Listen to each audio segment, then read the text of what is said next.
Hey there, and welcome to Crime for Sleep. I know you're having trouble falling asleep, so let me keep you company with true crime stories from around the world. Before we dive in, I'm curious, where did you first hear this one? If you enjoy these stories, don't forget to like, comment, and subscribe. Now get comfortable, and let's get into tonight's case. Crime 1, I turned on the faucet like I always do, but instead of water rushing out, I heard a low gurgle, wet and guttural, like something clearing its throat. Then the smell hit me, not sewage, but copper and bleach. I bent closer.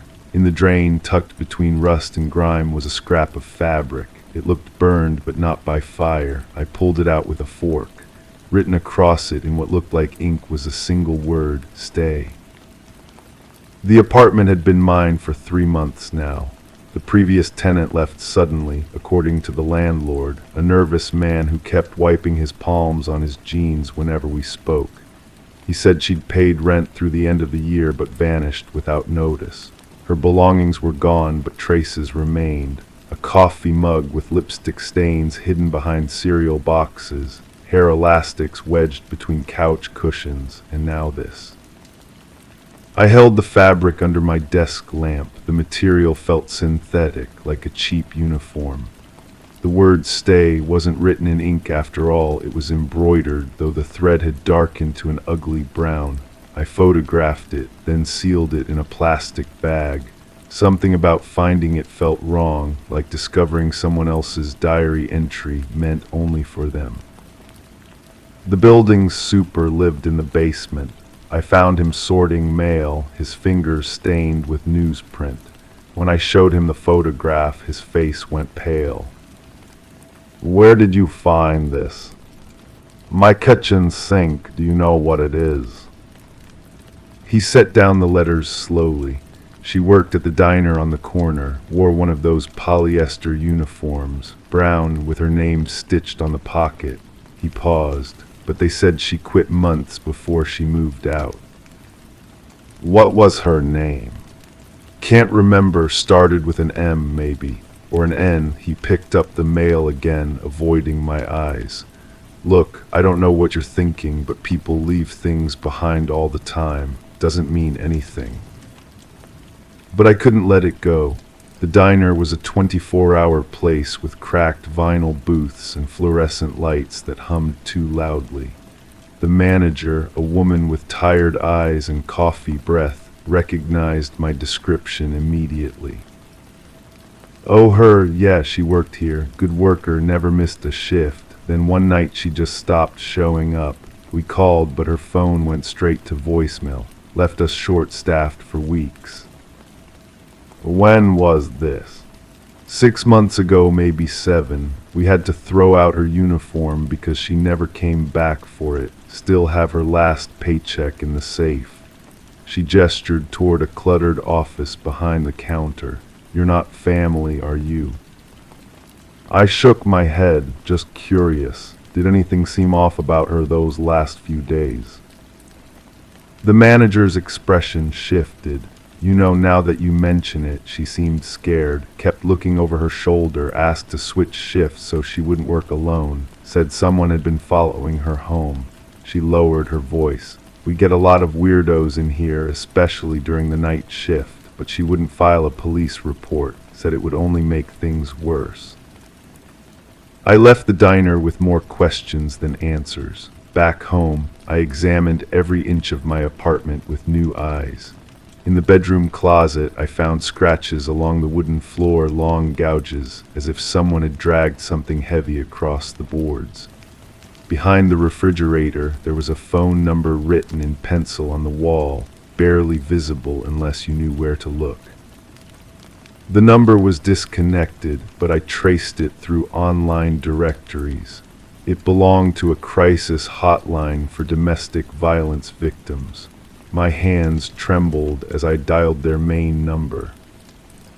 "I'm trying to find information about someone who might have called you," I said to the counselor who answered.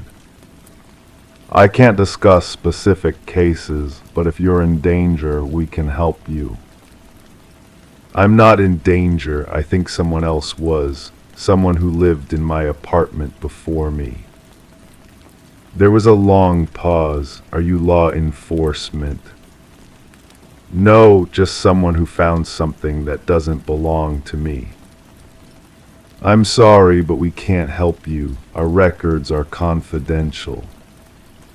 I hung up feeling more isolated than before.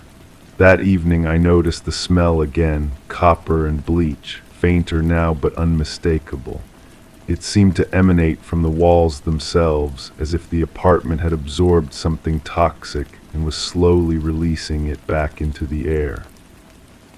I started keeping a journal, documenting every strange detail. The way the floorboards creaked in the same spot every night, even when I wasn't walking on them. The shadow I glimpsed through the peephole that didn't belong to any of my neighbors. The messages that appeared on my voicemail from numbers that, when I called back, claimed they'd never dialed my line. The breakthrough came 3 weeks later. I was cleaning behind the stove and found another piece of fabric, larger this time, with part of a name tag still attached. The letters were partially torn, but I could make out MA followed by what looked like an R or a P. I photographed it next to the first piece. They matched perfectly. That night I couldn't sleep. I kept thinking about the scratches in the closet, the phone number on the wall, the way the super had avoided my eyes. I got up and examined the closet again, this time with a flashlight. The scratches weren't random. They formed a pattern, like someone had been trying to spell something with their fingernails. I traced the marks with my finger, trying to decipher them. It could have been letters or numbers or just the desperate scraping of someone trying to escape. The wood was stained dark in some places, and when I touched those spots, my fingers came away with a residue that smelled metallic. The next morning I called the police. The officer who took my statement was polite but skeptical. Ma'am, you've got some fabric scraps and floor scratches. Could be from moving furniture, could be from anything. He closed his notebook. Without a missing person report or evidence of a crime, there's not much we can do. But what about the phone calls to the crisis hotline? The way she left work suddenly. People change jobs, people move. Doesn't mean something bad happened to them. After he left, I sat in my kitchen staring at the sink. The gurgling had stopped weeks ago, but I still heard it sometimes when the apartment was very quiet. I realized I'd been holding my breath, waiting for another sound, another sign that I wasn't alone in my suspicions. I moved out the following month. The landlord didn't ask why I was breaking my lease early, and I didn't offer an explanation. As I packed my belongings, I found one more thing, a receipt tucked between the pages of a phone book. It was from a hardware store, dated 8 months ago. Someone had purchased rope, plastic sheeting, and industrial cleaner. The receipt was signed with a name I recognized, the building super's signature, identical to the one on my lease agreement. I took the receipt with me along with the fabric scraps and photographs. They sit in a box in my new apartment now, evidence of something I can't prove and can't forget. Sometimes I wonder if she's still out there somewhere, or if I'm the only one who remembers she existed at all. The police never followed up on my report. The diner hired a new server within a week of my visit. The apartment was rented to someone else before I'd even finished moving out. But I still have the receipt, and sometimes, late at night, I think about going back to that basement office and asking the super about his shopping trip, about what he needed all that rope for, about whether he remembers the name that started with M or maybe N, and why he was so eager to forget it. I think about calling the crisis hotline again, not to ask about her, but to ask about me.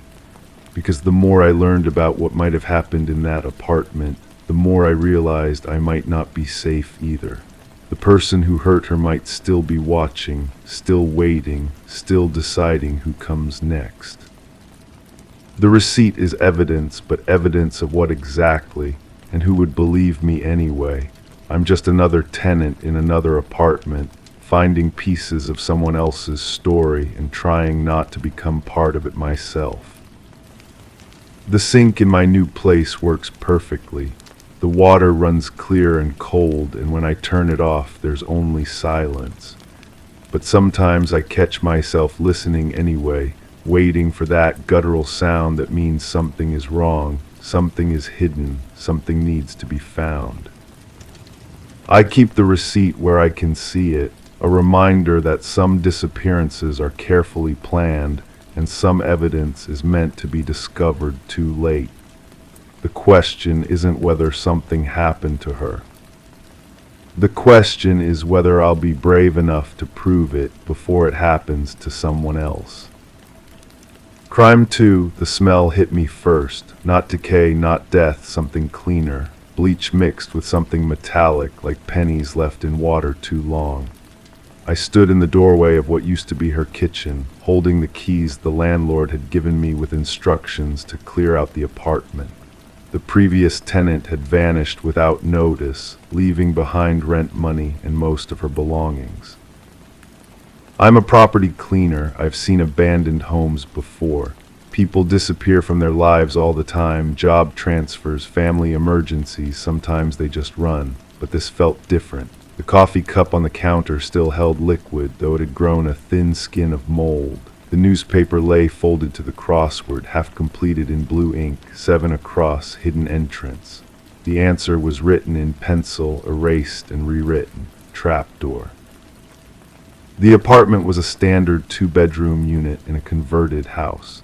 Kitchen, living room, bathroom, 2 small bedrooms. According to the floor plan, that was everything. But as I walked through, measuring spaces in my mind against the exterior walls I'd seen from outside, something didn't add up. The hallway felt too short. The back bedroom's far wall should have been the building's exterior, but when I stepped outside and counted windows, there was a gap. A space where a window should be but wasn't. Back inside, I ran my hands along that wall, pressing against the paint, listening for hollow spots. The surface felt solid until my fingers found a thin vertical line in the baseboard. Paint had been carefully applied over it, but underneath I could feel the groove of what might be a seam. When I knelt down and looked closer, I noticed the carpet didn't quite meet the wall in this spot. There was a narrow gap, as if it had been cut and repositioned. I found tools in the kitchen drawer, a butter knife, a small screwdriver from a junk drawer. Working the knife along the seam, I felt the paint crack and peel. Behind it was definitely a gap, too uniform to be accidental. The baseboard piece came away easily once I found the right angle, revealing hinges underneath. The entire section of wall was a door, disguised and painted over. The door opened inward with surprising ease, as if the hinges had been recently oiled. Behind it was a narrow staircase leading down into darkness. The steps were wooden, worn smooth in the centers from use. The air that drifted up carried that bleach smell stronger now, mixed with something else. Something that reminded me of the dentist's office, that sharp, antiseptic scent that tries to cover up other things.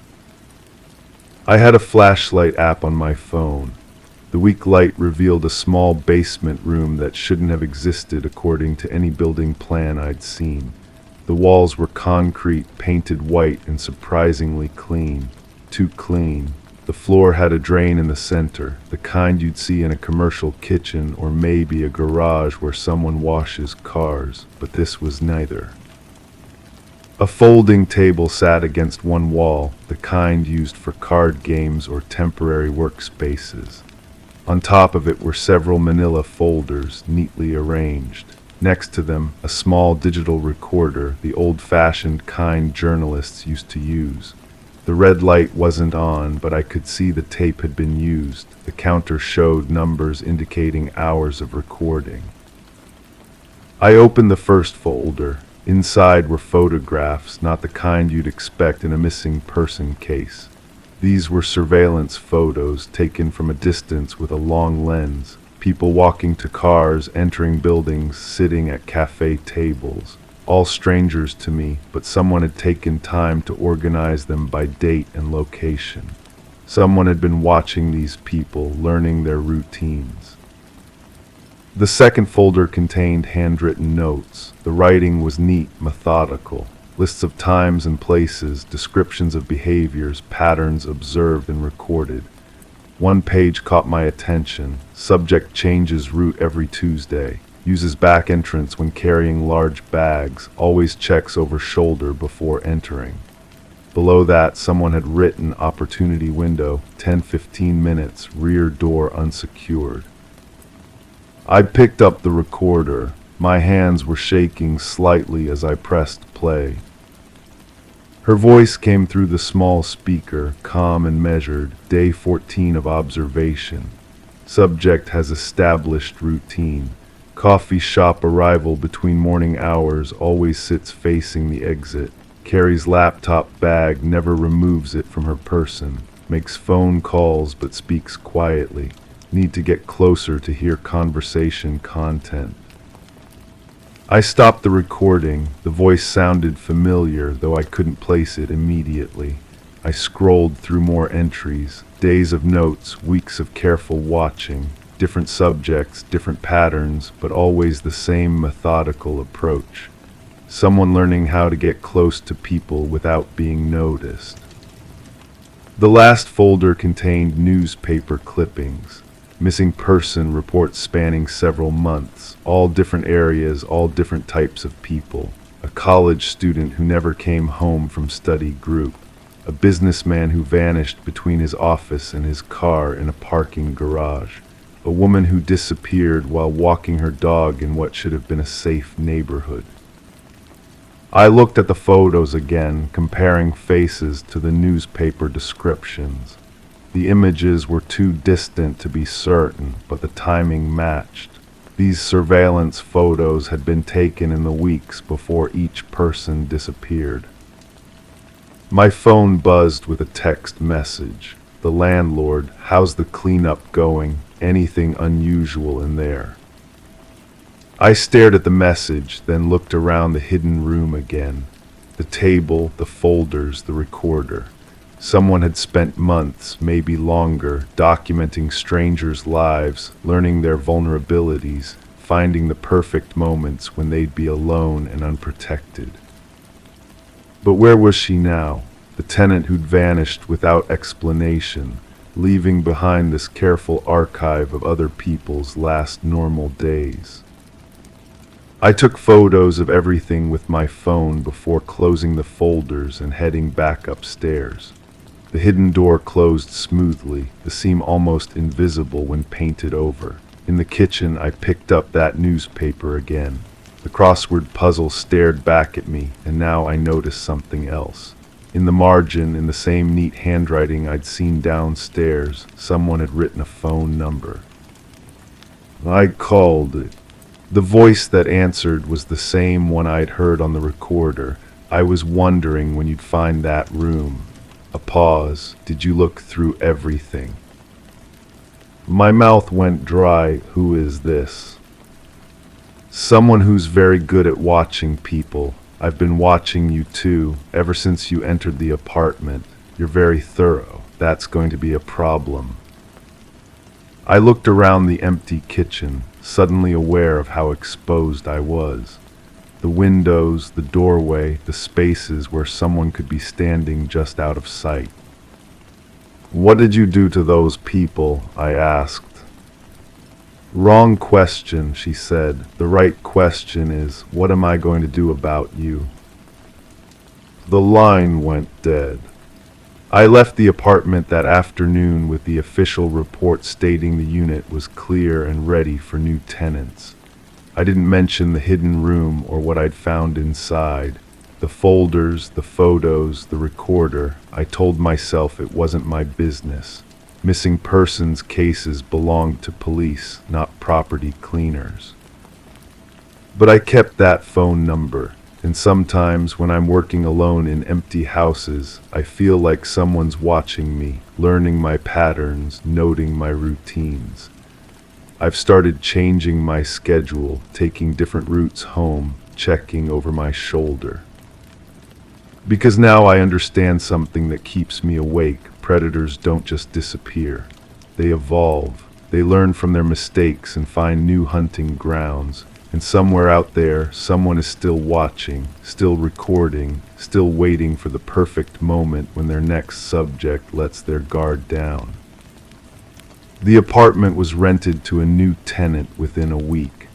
I drive by sometimes, wondering if they've found that hidden door, if they've pressed play on that recorder, if they've realized that some secrets are too dangerous to uncover. But mostly I wonder about those missing people, and whether they're really missing at all, or if they're somewhere much closer than anyone imagines, in spaces that don't exist on any official floor plan, behind doors that aren't supposed to be there. Crime 3, I woke up on the couch with a blanket draped over me. Nothing unusual, except I never brought one out. This blanket was heavy, thick, and not from my home. It smelled like earth and cleaning fluid, a combination that made my stomach turn before I could understand why. I folded it carefully, trying not to overthink the situation. Maybe my roommate had covered me during the night. Maybe I'd grabbed it from the closet in my sleep. But as I lifted the corner, something caught my eye. A tag sewn into the fabric, not a brand name or care instructions. Just a stitched sequence of numbers, 847,291. I Googled them on my phone, expecting nothing. The result froze me in place. A missing persons case file, closed and sealed. The date on the report matched exactly when I'd signed my lease. The apartment had been empty for months before I moved in. The landlord mentioned previous tenants had left suddenly, but nothing more. Standard stuff, he'd said. People move on. I called the number listed on the case file. The detective who answered sounded tired, like someone who'd fielded too many calls about cold cases. When I mentioned the numbers, he went quiet. Then he asked if I could come in. Not requested, asked, like he was doing me a favor. The police station smelled like burnt coffee and disinfectant. The detective was younger than his voice suggested, with hands that never stopped moving, tapping pens, shuffling papers, touching his wedding ring. He pulled out a thick folder and spread photos across the desk. The missing person was a woman about my age. Dark hair, kind eyes, wearing a sweater I'd seen hanging in my closet when I moved in. He told me she'd lived in my apartment, disappeared on a Tuesday morning, leaving behind her purse, keys, and phone. No signs of struggle, no note, no indication she'd planned to leave. Just gone, like she'd stepped out to get milk and never returned. The detective's fingers drummed against the desk as he spoke. He mentioned the blanket, how her mother had reported it missing from the apartment after the initial search. Heavy, handmade, with a numbering system the family used to track their belongings. It should have been in evidence, but somehow it wasn't. I asked how it ended up in my apartment. He didn't have an answer. Asked if I'd noticed anything else unusual. I thought about the sweater in my closet, the coffee mug I'd assumed the previous tenant forgot, the way my neighbor across the hall sometimes stared when I came home late. That evening I searched every corner of my apartment. In the bedroom closet, behind winter coats I'd never worn, I found a small wooden box. Inside were photographs, not of the missing woman, but of the apartment itself. Pictures taken from angles that suggested someone hiding, watching, waiting. The timestamps showed they were taken while she still lived there. I called the detective again. His voice was different this time, sharper. He asked if I could bring the box in tomorrow. When I asked why not tonight, he said the case had been reopened earlier that day. Someone had called in a tip. I couldn't sleep that night. Every sound in the building seemed amplified. Footsteps in the hallway, doors closing, the elevator humming between floors. I kept thinking about the photos, about someone watching from inside the apartment while she went about her daily life.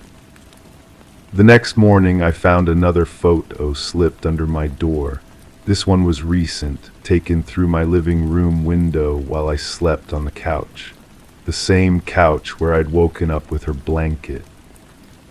I grabbed my keys and headed for the police station, but my neighbor stepped out of his apartment at the same moment. He was holding a cup of coffee, steam rising in the cold air. His hands were steady, unlike the detectives had been. He smiled and asked if everything was all right, said he'd noticed I'd been having trouble sleeping. The photo in my hand felt heavier than it should have. I asked him how long he'd lived in the building. He said he'd been there for years, watched tenants come and go. Some people, he said, just aren't meant to stay in certain places.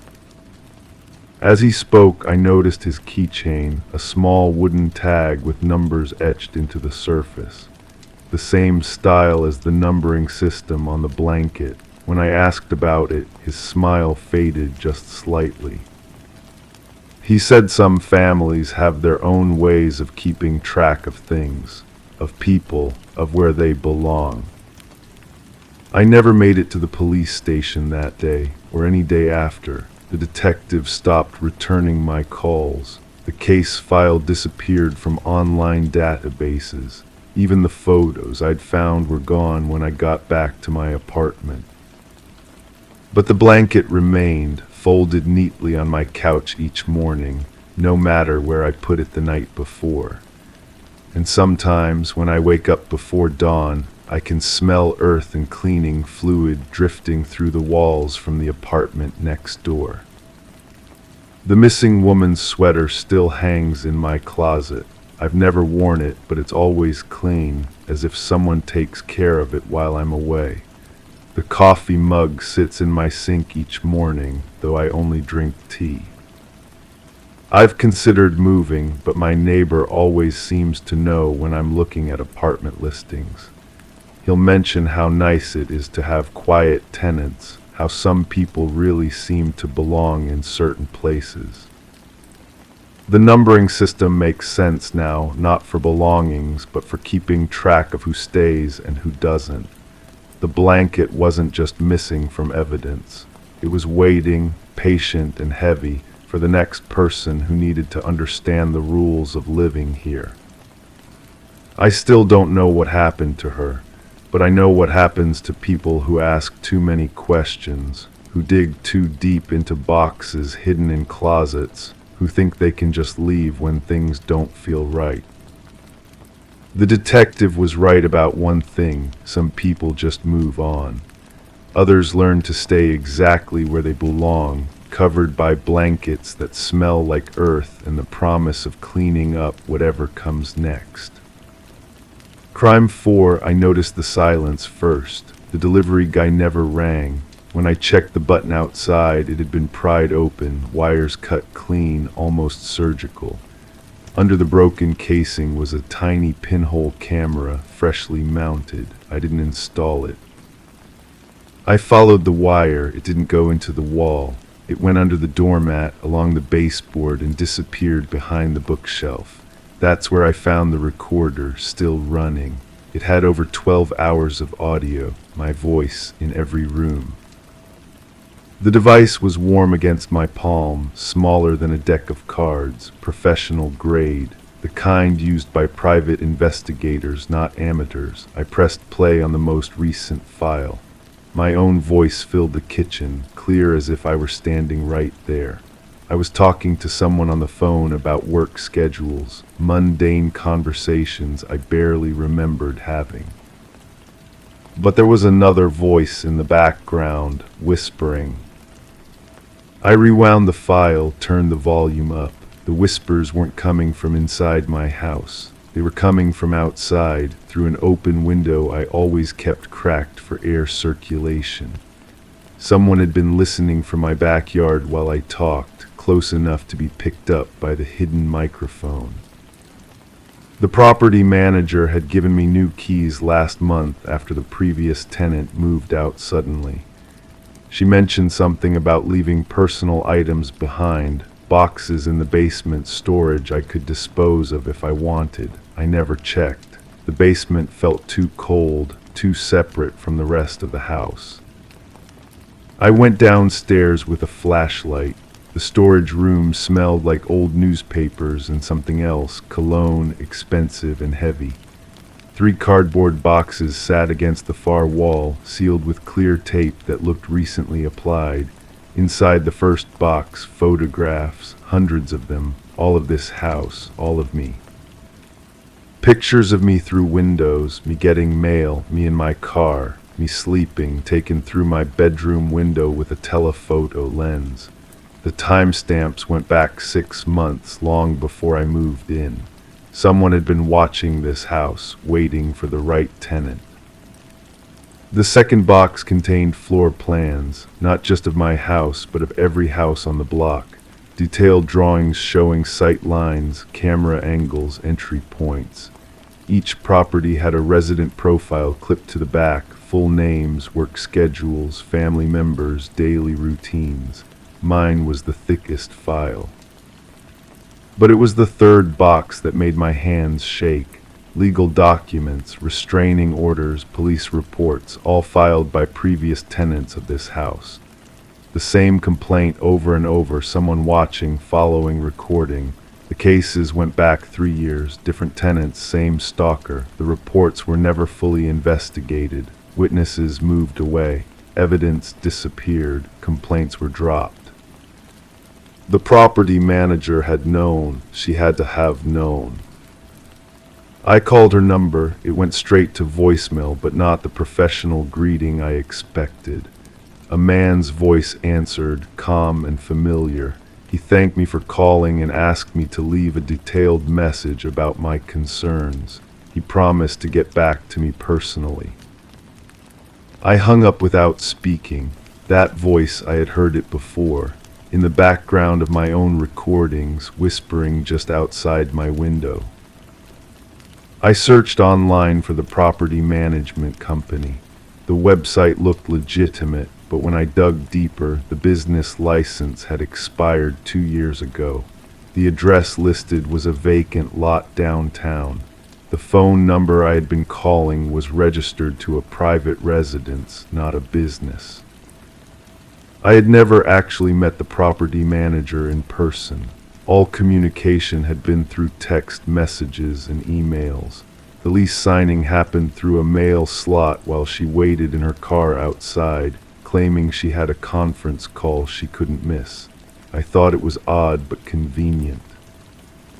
I pulled out the lease agreement. The signature at the bottom wasn't a woman's name. It was barely legible, but I could make out enough letters to search online. The name belonged to a man arrested 2 years ago for stalking multiple women across several states. His photo matched no one I had ever seen, but his eyes looked familiar. I had seen those eyes watching me through windows in the photographs. The arrested man had been released on bail and never showed up for trial. A warrant was still active. I tried calling the police, but my phone had no signal. I checked the router. Someone had been accessing my network remotely. They could see every website I visited, every message I sent. They knew I had found the boxes. They knew I had discovered the truth.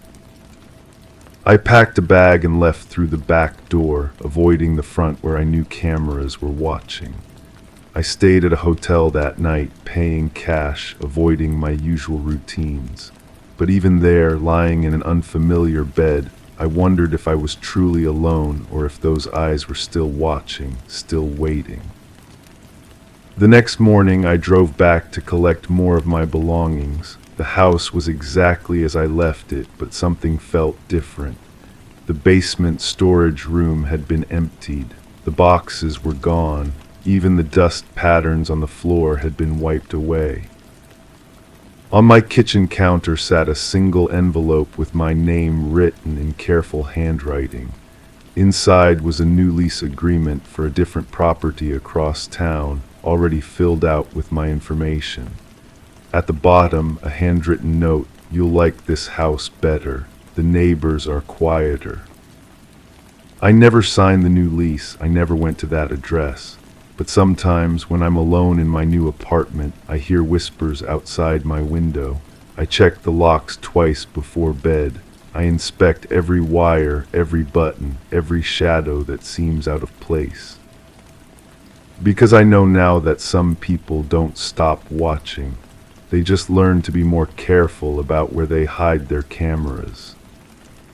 Crime 5, it sat on my nightstand right where I usually keep my phone. A photo I'd never seen in a plain silver frame. The people were blurry, but the location wasn't my kitchen from a high angle, as if taken from a corner near the ceiling. I checked the back. No date, no note, just fingerprints pressed into the dust, too small to be mine. I checked every corner of the ceiling, found a screw hole freshly patched. Something had been mounted there. The rental office wouldn't answer my calls that day. The landlord's assistant said she'd check the maintenance records, but her voice carried that particular tone people use when they're already deciding not to help. I kept staring at the photo. The kitchen looked different somehow, though nothing was obviously wrong. The angle made everything seem tilted, unfamiliar. My neighbor across the hall had lived here longer than anyone. She opened her door just wide enough to peer through the chain lock. When I showed her the frame, her face changed. She recognized something I couldn't see. "The previous tenant," she whispered. She asked strange questions about the walls, about who might be watching. Security cameras, she said, but management claimed there weren't any. The previous tenant, I'd never thought to ask about her. The apartment came furnished, which seemed convenient at the time. Now I wondered what else she'd left behind. I started noticing things. The bathroom mirror reflected light differently in certain spots, as if the surface had been disturbed and poorly restored. The bedroom closet had tiny holes drilled in the back wall, painted over but still visible if you knew where to look. Someone had been very thorough, very careful. The storage unit in the basement was supposed to be empty. The key worked, though I'd never received one officially. Inside, boxes labeled with addresses I didn't recognize, but phone bills with my apartment number. Bills dating back months before I'd moved in. Someone had been collecting mail, redirecting it, creating a paper trail that didn't belong to them. At the bottom of one box, wrapped in newspaper, I found another camera. Small, wireless, still warm to the touch. The memory card was full. The files were dated, hours of footage from angles throughout my apartment, but also from other units. The hallway camera captured faces I recognized from the building, entering and leaving at all hours. But there were other clips, conversations recorded from inside apartments, arguments between couples, phone calls about money, about secrets. The previous tenant hadn't just been watched, she'd been watching. I found her forwarding address on a utility transfer form, deep in the storage boxes. The building was only 6 blocks away. I walked there, not trusting myself to drive with my hands shaking like they were. The superintendent knew her immediately when I described her. "Strange woman," he said. Kept asking about the other tenants, wanted to know who lived where, what their schedules were like. Said she was writing a book about urban communities. She'd moved out suddenly, he told me. Left most of her furniture, paid 3 months' rent in advance, and disappeared. But she'd left something else, a forwarding address for her mail, my apartment building, my apartment number. The pieces weren't fitting together the way I expected. If she'd been spying on everyone, including herself, then who was she working for? Or was she running from something, someone who'd been watching her first? I checked the mail carefully for weeks after that, found letters addressed to names I'd never heard but with my apartment number. credit card applications, bank statements, medical appointments. Someone was still using my address, building identities I knew nothing about. The superintendent from her old building called me one morning. He'd found something else she'd left behind, a notebook filled with apartment numbers, names, schedules. My building was just one of several she'd been monitoring, but next to my apartment number she'd written something different than the others. Subject unaware, continue observation, report behavioral changes. I wasn't her target, I was her assignment. The frame on my nightstand wasn't a mistake or a leftover from her time in my apartment. It was a message, proof that the watching hadn't stopped when she moved out. Someone else had taken over, someone with access to my home, someone who knew exactly how to rattle me. I changed the locks that day, found 3 more cameras better hidden than the first ones. Professional equipment, the kind used for long-term surveillance. When I dismantled them, I found serial numbers registered to a private investigation firm downtown. The firm's website listed corporate clients, insurance fraud investigations, background checks for employers.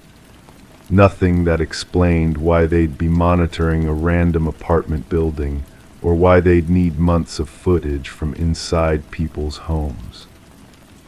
I called them. The receptionist claimed no knowledge of any ongoing surveillance in my area, but she put me on hold for too long before coming back with that answer. When I mentioned the serial numbers, the line went quiet. "Sir," she finally said, "I'm going to need to transfer you to someone else." The someone else never picked up. I still live in the same apartment. The cameras are gone as far as I can tell, but I've stopped looking for them. Some questions demand answers that are worse than not knowing. The photo frame is still on my nightstand. I've never moved it. Sometimes I catch myself checking it, as if the image might change, reveal something new. The previous tenant sent me a postcard last month. No return address, just a picture of a cityscape I couldn't identify and 4 words written on the back: "You're asking good questions." I haven't decided if that's a warning or encouragement. I'm not sure it matters anymore. The watching continues, I think, but it's become part of the background now, like traffic noise or distant music. You adapt to anything if you live with it long enough. Sometimes I wonder if I'm watching back. Crime 6, I never liked the smell of that house. Even before I knew what had happened there, something about the air felt wrong. Too sweet, like flowers left too long in water. The kind of sweetness that makes your stomach turn. I was there because of the insurance claim. Standard procedure after a disappearance becomes a presumed death case.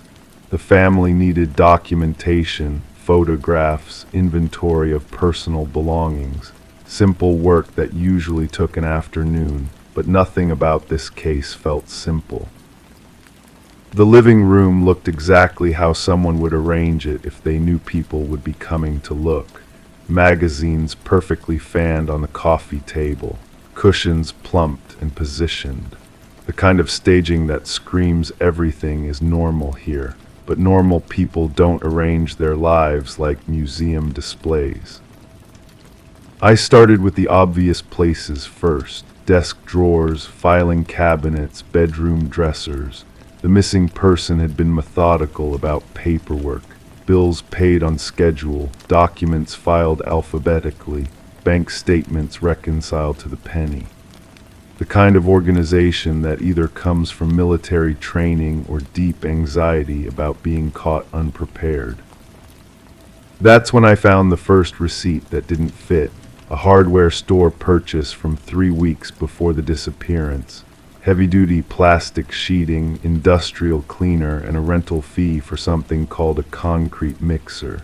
The receipt was folded small and tucked behind a family photograph, not filed with the others, hidden. I called the hardware store. The clerk remembered the customer well. Nervous, paid in cash, asked specific questions about cleanup and disposal. The kind of questions that stick in your memory because they feel just wrong enough to notice.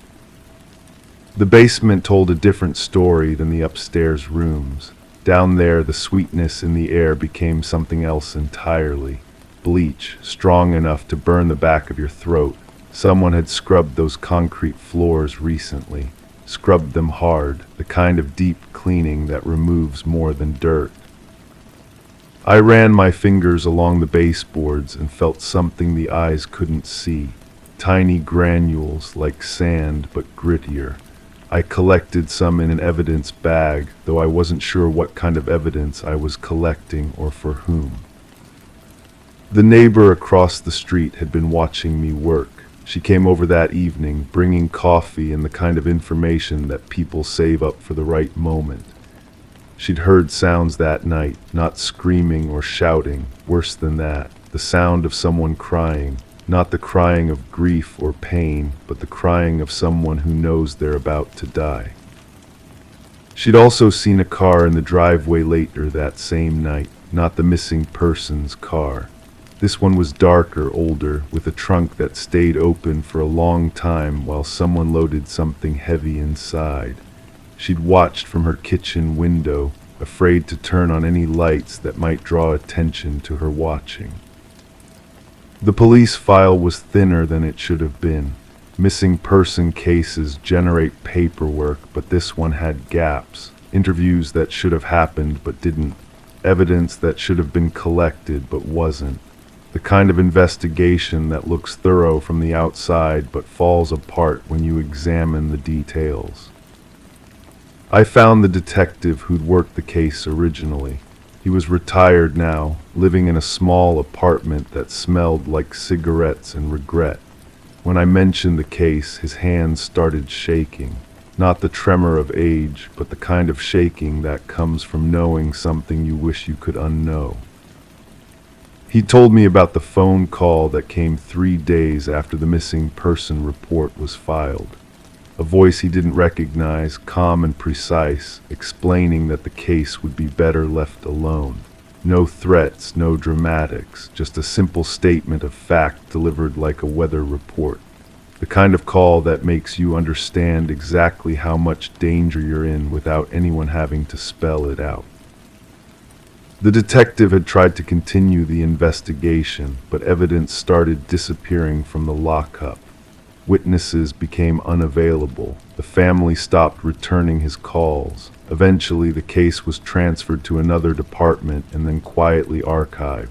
He'd kept copies of everything at home, but even those had vanished during a break-in that took nothing else. No electronics, no cash, no jewelry, just files. I went back to the house one more time. This time I brought a metal detector. The readings in the backyard were inconsistent. Too many metallic objects buried too close together in an area where the grass grew differently than the rest of the lawn. Greener, thicker, the kind of growth that comes from rich soil. The shovel hit something solid about 3 feet down. Not wood, not metal, something that cracked under pressure. I brushed away the dirt and saw what looked like fragments of ceramic or porcelain.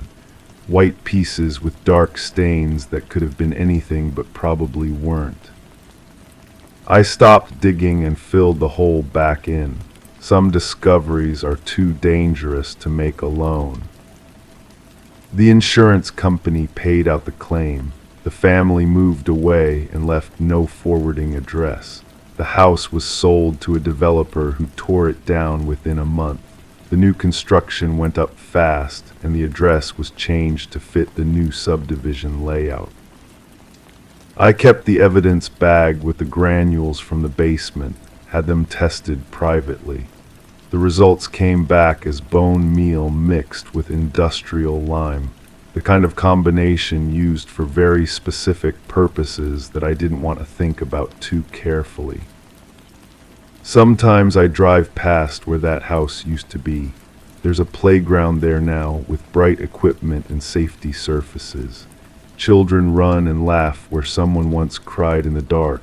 The irony feels intentional, like someone's idea of a joke.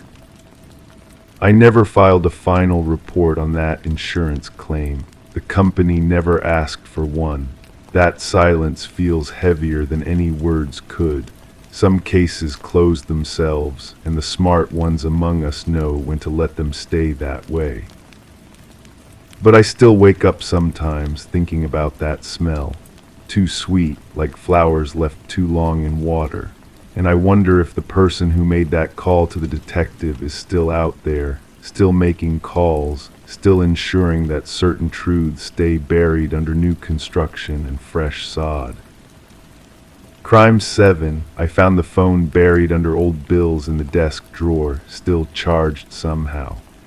The screen showed 17 missed calls from the same number, all from 2 weeks ago. I pressed play on the first voicemail. Her voice was steady, almost casual. I know what you did behind the garage. Click. I sat in the kitchen where I'd eaten breakfast every morning for 6 months, staring at the phone. The coffee had gone cold, but I couldn't taste it anyway. Everything tasted like dust since I moved into this rental house.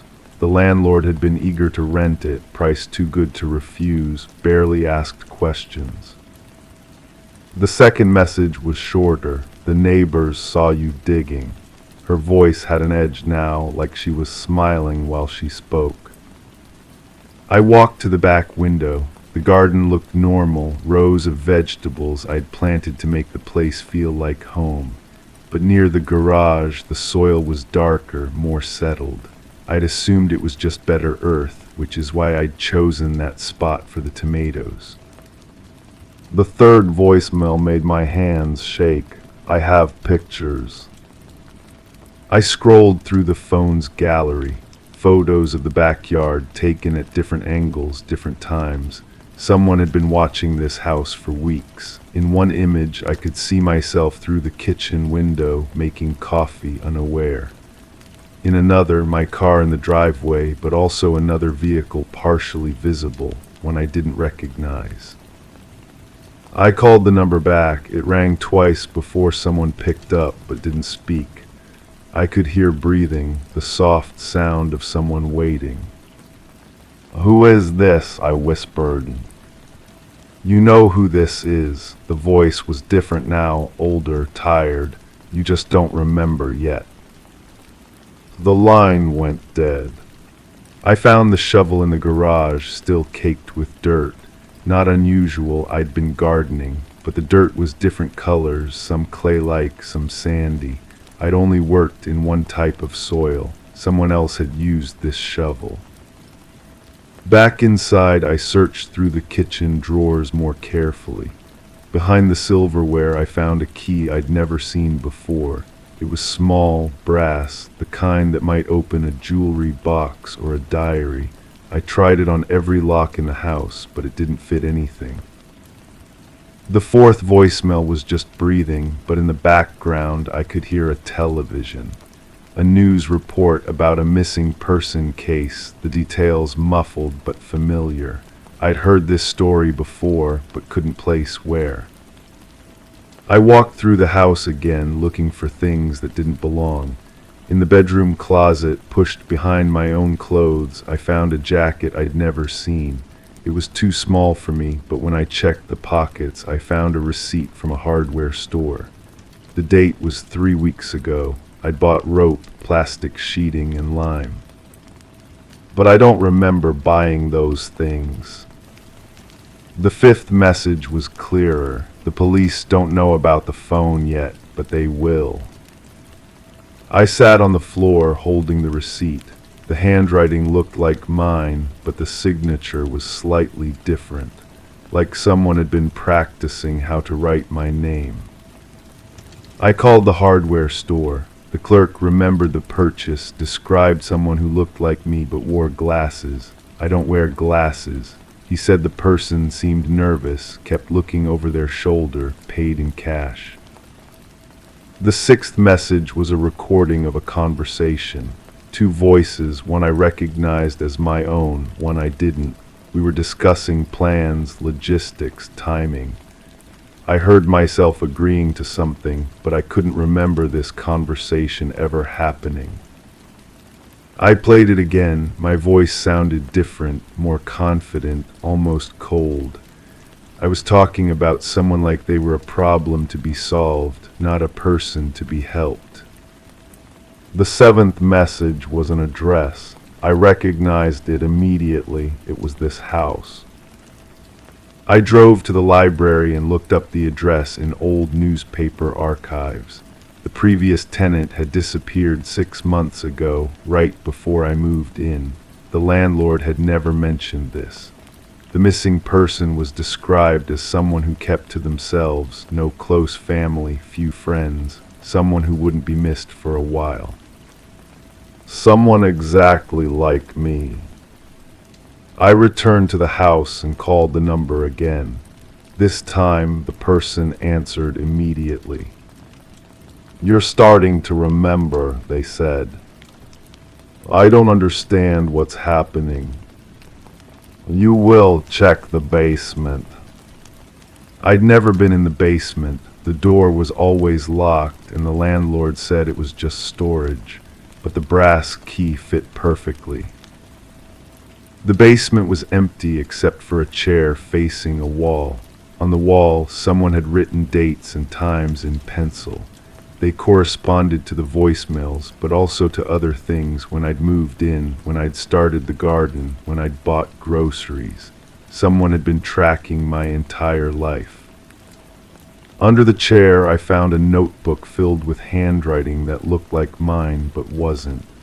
Pages of plans, observations, psychological notes about habits and routines. The last entry was dated yesterday. Subject is ready for the next phase. I climbed back upstairs and the phone was ringing. I answered without checking the number. "Do you understand now?" the voice asked. "Understand what?" "You're not the first person to live in that house. You won't be the last." I looked out the window. A car was parked across the street, one I'd seen before but never paid attention to. Someone was sitting in the driver's seat watching the house. "What do you want?" I asked. "Nothing. You've already given me everything I need." The line went dead, but the car didn't move. I packed my things and left the house that night, but I kept the phone. The voicemails are still there, 17 messages that prove something happened, even if I can't remember what. Sometimes I listen to them, trying to recognize my own voice in those recordings. The car has been following me for weeks now. Different cities, different states, but always the same distance behind. I've rented 3 different places since then, but the landlords always seemed too eager to rent, prices too good to refuse. And sometimes, in the middle of the night, I find myself standing in the garden, holding a shovel, with no memory of how I got there. The phone rings every few days now. I don't answer anymore, but I always listen to the voicemails later. The voice is getting more familiar each time, like hearing an old friend I'm slowly starting to remember. Yesterday I found a key in my pocket. Brass, small, the kind that might open a jewelry box or a diary. I don't remember where I got it, but somehow I know exactly what door it opens. Crime 8, I took the garbage out like always, but this time the bin was already full. On top was a black bag I didn't recognize, tied with a red cord heavier than the rest. I opened it out of stupid curiosity. Inside, a phone turned off, a shirt inside out and stiff with something brown, a journal with every page torn out except one. The remaining page had 3 sentences. None of them made sense until I realized the third one was something I said yesterday, word for word. The phone had a crack across the screen that looked deliberate. When I pressed the power button, nothing happened. The battery was completely drained, or maybe someone had made sure it wouldn't turn on. I held it up to the light from my kitchen window. There were fingerprints on the back, not mine. The case was cheap plastic, the kind you buy at gas stations when your real phone breaks. Someone had scratched letters into the back with a key or a coin. The letters spelled nothing I could understand, but they were carved deep, like whoever did it was angry. The shirt smelled like copper pennies and old sweat. It was a size larger than what I wear, navy blue with a logo I couldn't make out through the stains. The fabric was caught and rough against my fingers when I unfolded it. There were 2 holes near the chest, small and round, about the width of a pencil. The brown stains surrounded those holes like dark flowers blooming outward. I folded it back quickly and set it aside, but the metallic smell lingered on my hands no matter how many times I washed them. The journal was leather-bound, expensive looking. The cover was worn smooth in places where hands had held it repeatedly. When I opened it, loose bindings scattered across my kitchen table like confetti. Every page had been ripped out cleanly, professionally, not torn in anger but removed with purpose, except for page 47. That page remained untouched with 3 lines written in black ink. The handwriting was careful, deliberate, like someone practicing penmanship. The first line read, "The neighbor never walks the dog past 9. The second, "Kitchen light stays on when no one is home." The third made my stomach drop, "Always checks the mail twice on delivery days." Those were my words, exactly what I had told my sister over coffee yesterday when she asked why I thought something was wrong with the house next door. I sat at my kitchen table holding that page, trying to remember who else might have heard our conversation. The coffee shop was nearly empty, just us, the barista, and an older man reading a newspaper in the corner booth. He had kept his head down the entire time, never looked our way. But sound carries in empty spaces. Maybe he had been listening. Maybe someone else had been there that I didn't notice. I called my sister. She answered on the 4th ring, sounding distracted. "Do you remember what we talked about yesterday, about my neighbor?" "Which neighbor, the one with the dog or the one who never cuts his grass?" "The dog one. Do you remember exactly what I said about him?" She paused. I could hear her television in the background, some cooking show with cheerful music. "You said something about his routine being off, that he usually walks the dog later, but lately he's been going out earlier. Why?" "That wasn't what I remembered saying. I remembered being more specific, more detailed. I remembered mentioning the kitchen light and the mail. But when I tried to replay our conversation in my mind, it felt slippery, like trying to hold water in cupped hands. After we hung up, I went to my front window and looked across the street. The neighbor's house looked normal. White siding, blue trim, small front yard with a chain-link fence. The dog was in the yard, a medium-sized mutt with brown and white patches. It was lying in the shade, panting quietly. Nothing seemed wrong. Nothing seemed different. But I couldn't shake the feeling that someone had been watching me. Someone had been close enough to hear a private conversation and write down my exact words. Someone who knew where I lived and had access to my garbage bin. I spent the evening going through my house, checking locks, looking for signs that someone had been inside. Everything appeared normal, but normal felt different now. The way shadows fell across my living room seemed more pronounced. The sounds my house made as it settled for the night seemed louder. I found myself listening for footsteps that never came, waiting for phones to ring that stayed silent. The next morning I looked for the black bag. It was gone. The garbage truck hadn't come yet. It never comes before noon, but the bag had disappeared. In its place was a small piece of paper, folded once, written on it in the same careful handwriting, "Some conversations aren't private." I stood in my driveway holding that note, looking up and down my street. Every house looked innocent. Every neighbor seemed to be going about their normal routine. The man with the dog was indeed walking him, but at a different time than usual. The kitchen light in the house across the street was on, even though I had never seen anyone home during the day. I realized I had been wrong about one thing. I thought someone had been listening to my conversation with my sister.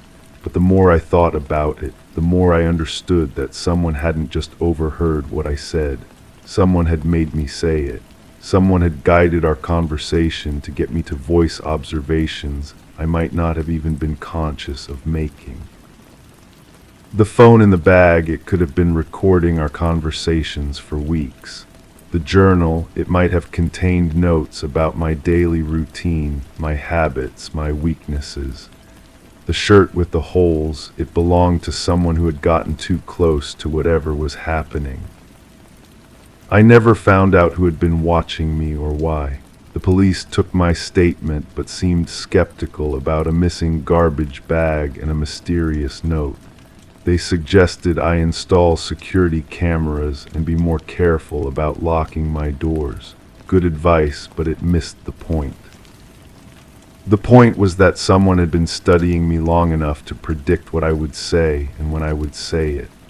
Someone who understood that the best way to hide is to make your target complicit in their own surveillance.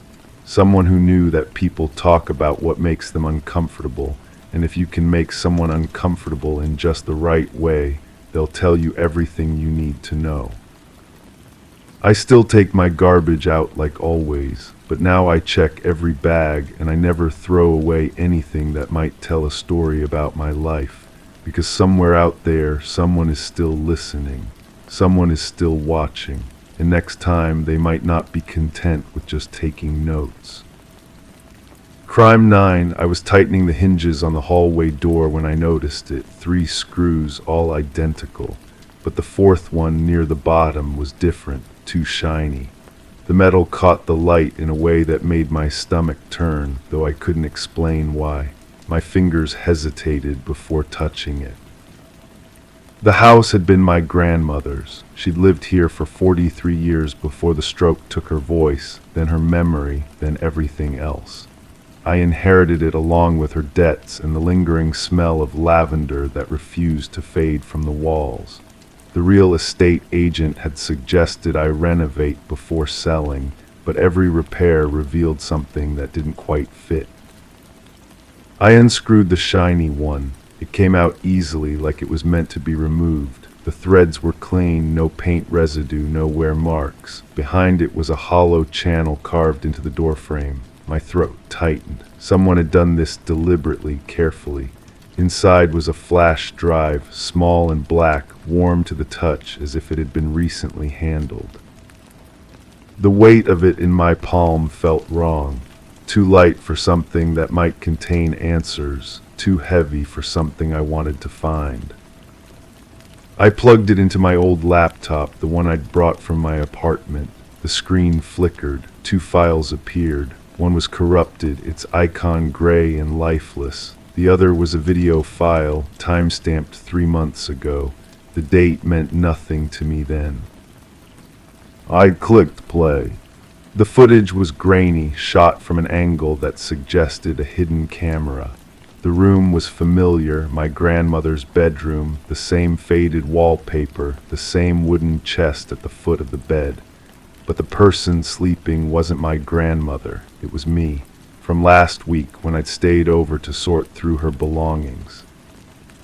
My mouth went dry. I watched myself turn in the bed, pull the covers higher. The timestamp showed the recording had been made while I slept. Someone had been watching. Someone had been in the house. I rewound the video, studying every frame. The angle suggested the camera was positioned near the dresser, but I'd searched that room thoroughly. No camera, no holes in the walls, no signs of surveillance equipment. I called the previous owner, a neighbor who'd helped my grandmother with repairs. His voice was steady when he answered, but something shifted when I mentioned the flash drive. Your grandmother was paranoid toward the end, he said. Always thought someone was watching her. We figured it was the medication, making her see things. But she hadn't been seeing things. Someone had been watching. The question was who and why they'd left evidence for me to find. I spent the next day examining every room, every corner, every loose floorboard. In the basement, I found a small hole drilled through the ceiling directly beneath the bedroom, fresh sawdust on the floor. The camera had been removed recently, but not before recording me. The corrupted file nagged at me. I took it to a friend who specialized in data recovery. She managed to salvage fragments, audio clips, partial images. Most were incomprehensible, but one sound file was clear enough to understand. It was my grandmother's voice, younger than I remembered it, frightened. "I know you're listening," she whispered. "I know you're there, but I won't tell them. I can't tell them. They wouldn't believe me anyway." The recording cut off. I found more evidence in the days that followed. Scratches around the window locks that suggested they'd been picked. Carpet fibers that didn't match anything in the house. A spare key hidden in the garden shed, though my grandmother had never mentioned giving anyone access. The neighbors remembered a maintenance worker who'd visited regularly, always friendly, always helpful.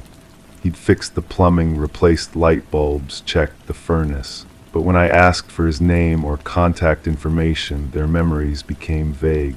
They described him differently: tall, short, young, middle-aged, like they were remembering different people entirely. I started sleeping in the house every night, waiting. I installed my own cameras, changed the locks, sealed the windows, but whoever had been watching my grandmother knew I was there. They knew I'd found the flash drive. They knew I was looking for them. The breakthrough came when I discovered the real estate agent had a key. She'd been showing the house to potential buyers for months before my grandmother passed, always when my grandmother was at her doctor appointments, always when the house was supposed to be empty. But the agent had an alibi for every date on the video timestamps. She'd been out of town, attending conferences, visiting family. Her story checked out, but something in her eyes suggested she knew more than she was telling. I pressed her for details about the maintenance worker. She became defensive, then angry. She accused me of harassment, threatened to call the police. But before she hung up, she said something that made my blood freeze. "Maybe your grandmother wasn't as innocent as you think." I found the journals hidden in the attic, wrapped in plastic, preserved like evidence. My grandmother's handwriting, shaky but legible. Entries dating back years, describing a man who watched her, followed her, left gifts on her doorstep. But as I read deeper, the entries became stranger. She wrote about watching him too, about following him home, about standing outside his window, taking pictures, leaving messages. The roles seemed to reverse with each entry. Hunter became prey, prey became hunter. The final entry was dated a week before she died. "He thinks I don't know who he is. He thinks I'm just a confused old woman, but I remember everything. I remember what he did to the others. I remember where he put them. And now he knows I remember." I never found out who he was. The case went cold because there was no case to begin with, no crime that could be proven, no evidence that would stand up in court, just the word of a dead woman and a flash drive that might have been planted. But I know someone was watching, someone was waiting. And sometimes, late at night when the house settles and the lavender smell grows stronger, I wonder if they're watching me too. The fourth screw is still in its place, shiny and new, holding secrets I may never understand. And I've learned not to ask too many questions about what really happened in this house. Some truths are better left buried with the dead. Story 10. In the attic of their new Victorian house, Sarah and Michael stumbled upon a forgotten treasure, a porcelain doll with wide, unblinking blue eyes hidden beneath a worn blanket. They chuckled at the sight, dismissing it as just another relic of the past. Little did they know that this doll held secrets beyond their understanding. That night, a strange heaviness lingered in the air as they drifted off to sleep. The silence seemed to stretch endlessly, wrapping around them like a mysterious cloak, and when morning arrived, the doll was no longer in the attic where they had left it. Instead, it sat ominously at the foot of their bed, its gaze fixed upon them. Sarah and Michael, unaware of the dark history intertwined with their new home, had fallen under the doll's silent spell.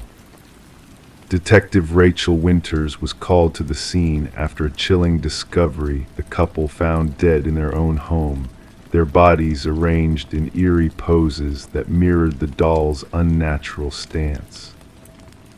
As Detective Winters delved into the investigation, a sense of unease deepened. Neighbors whispered of shadows lurking in the empty house and ghostly laughter echoing through the night. The forensic team uncovered strange fibers, remnants of vintage materials used in doll clothing, scattered throughout the house, especially concentrated near the victims and the attic.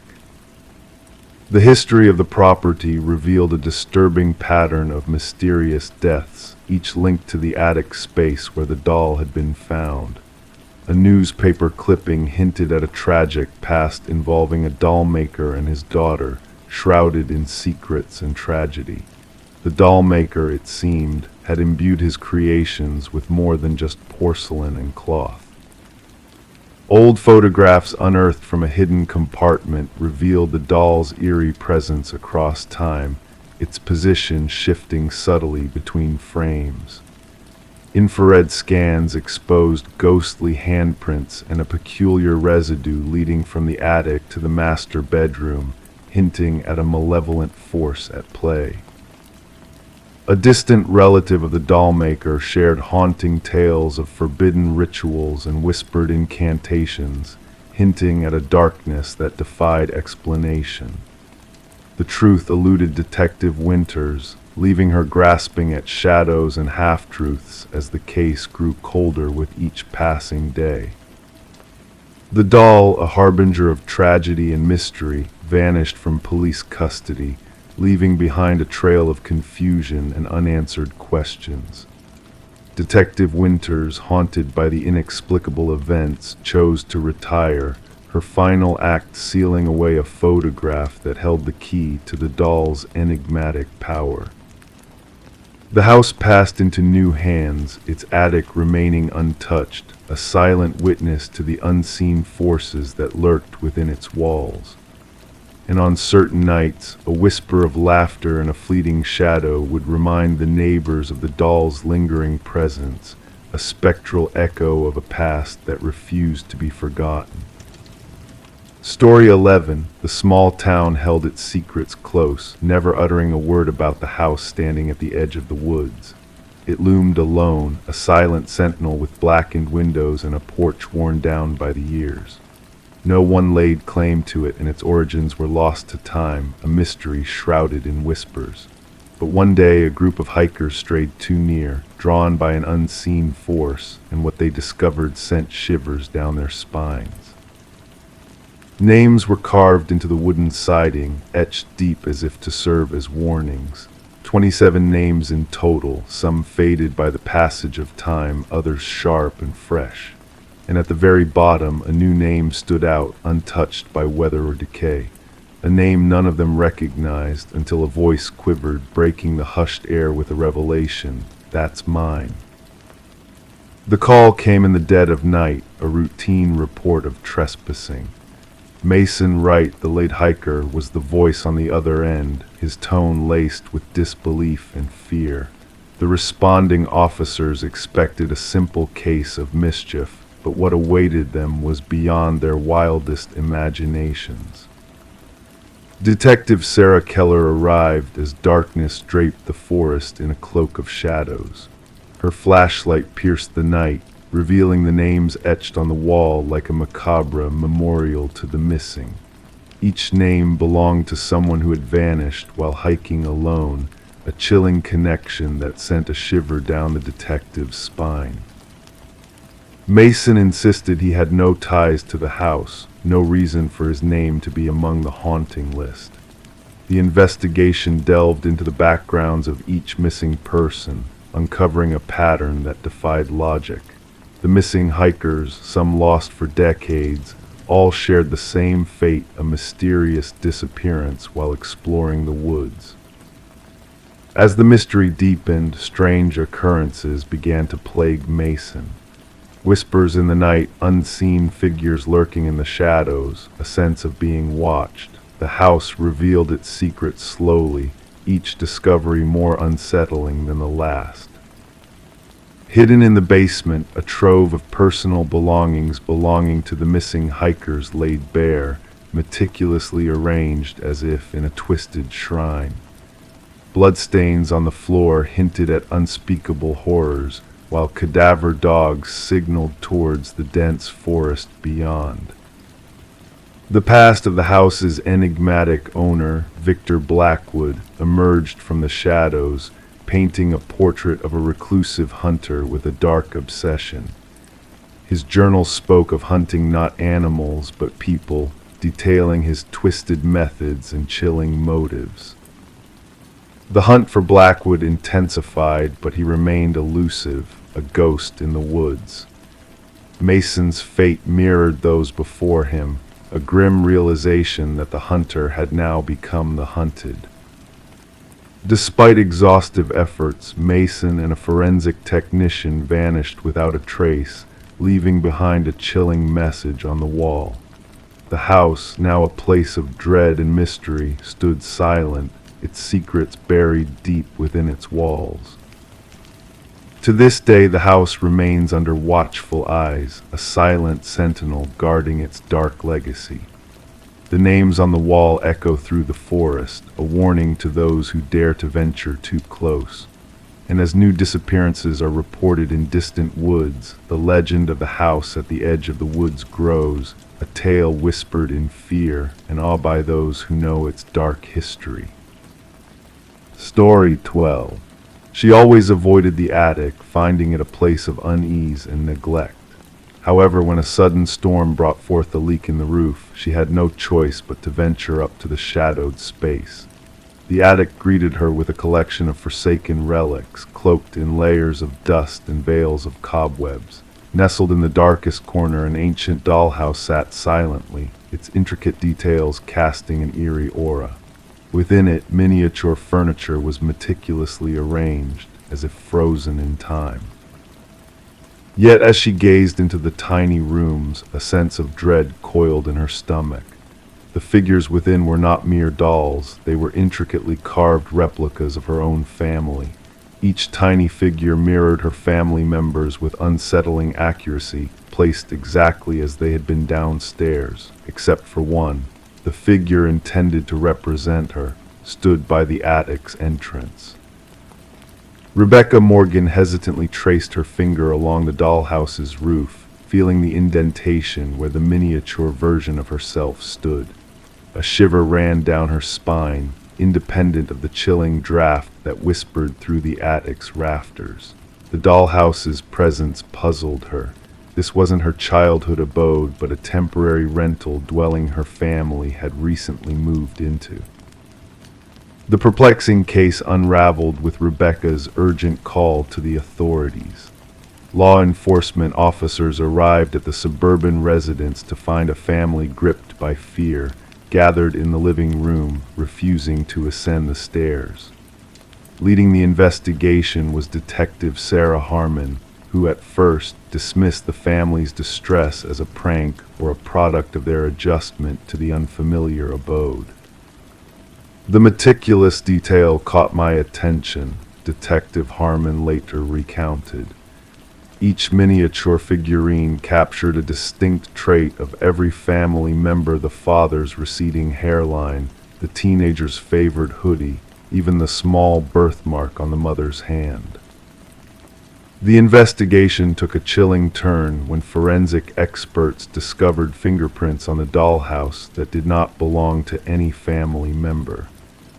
Even more alarming were the microscopic cameras discreetly embedded in the eyes of each miniature figure, all linked to a sophisticated surveillance system concealed beneath the dollhouse itself. Scrutiny of the Morgan family's movements in the days leading up to the discovery unveiled a disquieting revelation.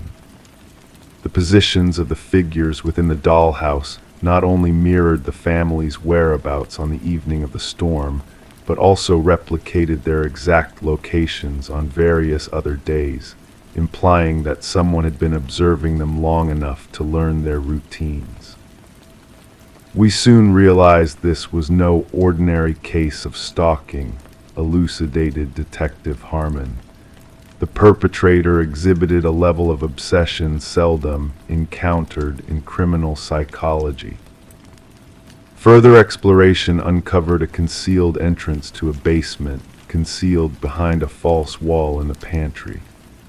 Inside, investigators stumbled upon a makeshift living quarters, indicating that someone had been dwelling there prior to the Morgans' arrival. Discarded food wrappers, empty water bottles, and a rumpled sleeping bag hinted at the intruder's prolonged stay beneath the unsuspecting family. The absence of forced entry perplexed investigators. Records disclosed that the house had lain unoccupied for nearly a year before the Morgans took up residence. The former owners, an elderly couple, had passed away within months of each other, leaving their son in charge of handling the property's sale and subsequent rental. Neighborhood inquiries yielded little information. Most residents had noticed nothing out of the ordinary, save for an elderly woman who sporadically glimpsed lights in the vacant home. I presumed it was the real estate agents showcasing the property, she informed investigators. The thought of someone living there without authorization never crossed my mind. A breakthrough emerged through digital forensics. Examination of the surveillance system tied to the miniature cameras led analysts to trace the data to an external server.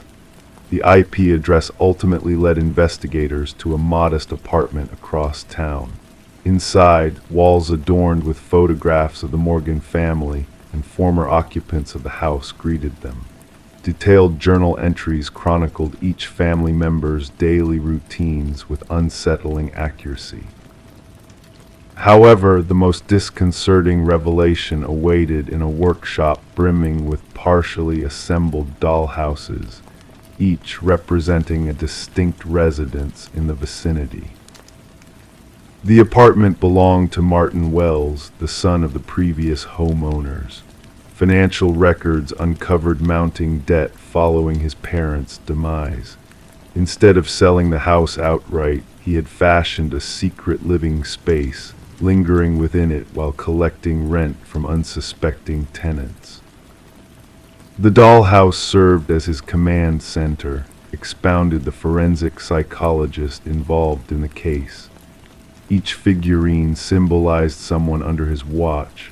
The figure of Rebecca by the attic's threshold wasn't a threat, it was his acknowledgement of her discovery of his surveillance network. Throughout the interrogation, Wells remained eerily composed as he divulged his motivations. They resided in my childhood home, slumbering in my parents' chamber. I needed assurance that they treated it with reverence. In response to queries about the positioned figures, he merely stated, I wanted them to realize I was ever vigilant. Psychological evaluation disclosed a convoluted case of possessive delusion. Unable to cope with losing his cherished childhood dwelling, Wells devised an intricate scheme to maintain dominion over it. The dollhouse metamorphosed into his means of asserting control over both the property and its inhabitants. The Morgan family never set foot in that house again. Rebecca later reflected on the most haunting aspect of the ordeal, not the discovery of the dollhouse itself, but the revelation it conveyed. Someone had been observing us all this time, measuring our existence, transforming us into mere playthings. The true terror wasn't the dollhouse, it was comprehending that, in his mind, we were nothing but pawns to be manipulated and monitored.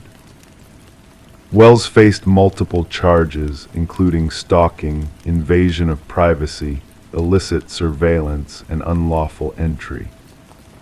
The case spurred a reevaluation of real estate disclosure regulations pertaining to deaths on properties and the responsibility of agents to ensure proper vacating before new occupants moved in. During the sentencing, the judge highlighted the egregious violation suffered by the Morgan family. You didn't just encroach upon their domicile, you breached their sense of security and independence. You intruded upon their most intimate moments and replicated them for your gratification. What unsettles criminologists most about the case is how long Wells might have operated undetected had Rebecca not discovered the dollhouse. Analysis of his journals suggested he had covertly inhabited residences for nearly 2 years, transitioning from one property to another, crafting dollhouses depicting each family under scrutiny. Although the Morgan family eventually resettled in a distant locale, Rebecca acknowledged in her victim impact statements that she still scrutinizes closets and concealed spaces routinely. She rid their new abode of all dollhouses and miniatures. At times, I can't shake off the feeling of being watched, she confided. I ponder if somewhere, someone is maneuvering a tiny likeness of me within an undiscovered dollhouse. Story 13. The real estate listing made no mention of a basement. The blueprints held no clues to its existence.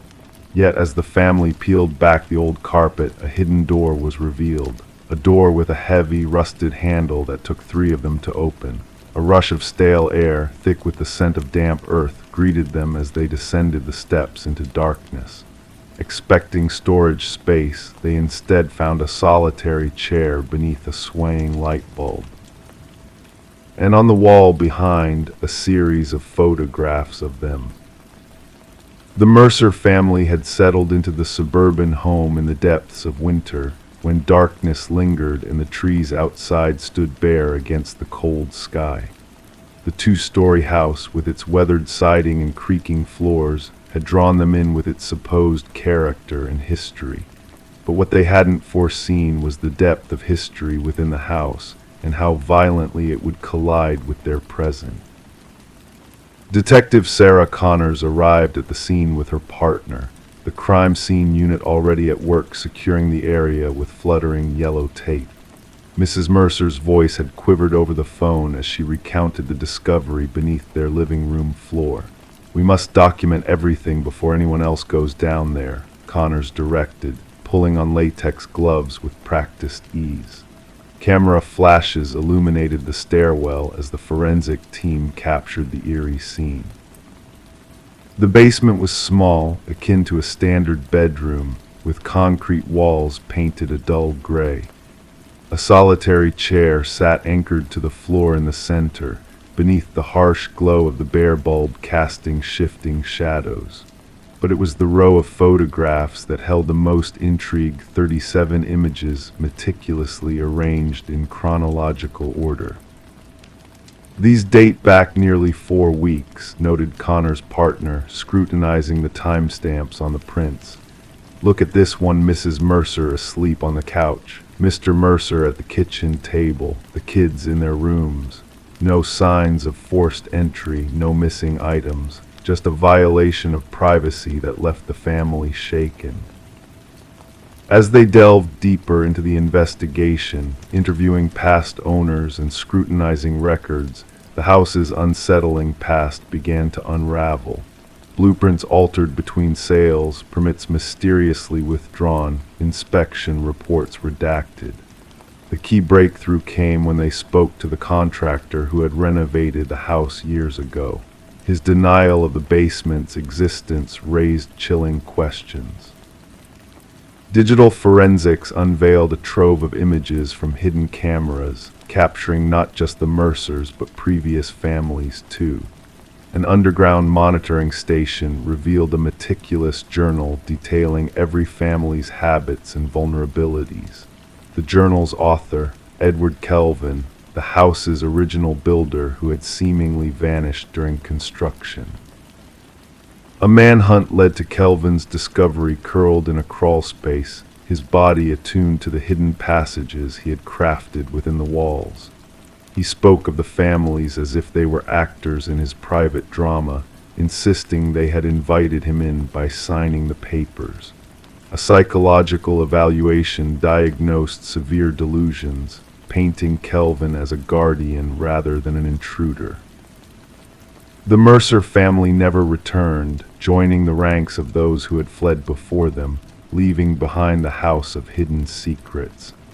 Kelvin's trial exposed the intricate surveillance network he had embedded in the house's very structure. The jury's verdict left him unfazed, lost in the recesses of his delusions. The property was razed, the ground beneath it filled, but the families left behind were haunted by the realization of being watched, listened to, recorded in their most intimate moments. They found themselves questioning the safety of their surroundings, wondering if they had ever truly been alone in the house's silent corridors. And as the demolished house faded into memory, the families carried with them the knowledge that some violations leave scars that time cannot erase, lingering like ghosts in the corners of their new homes. Story 14. It began with a pocket dial, a mere jumble of static and distant noises.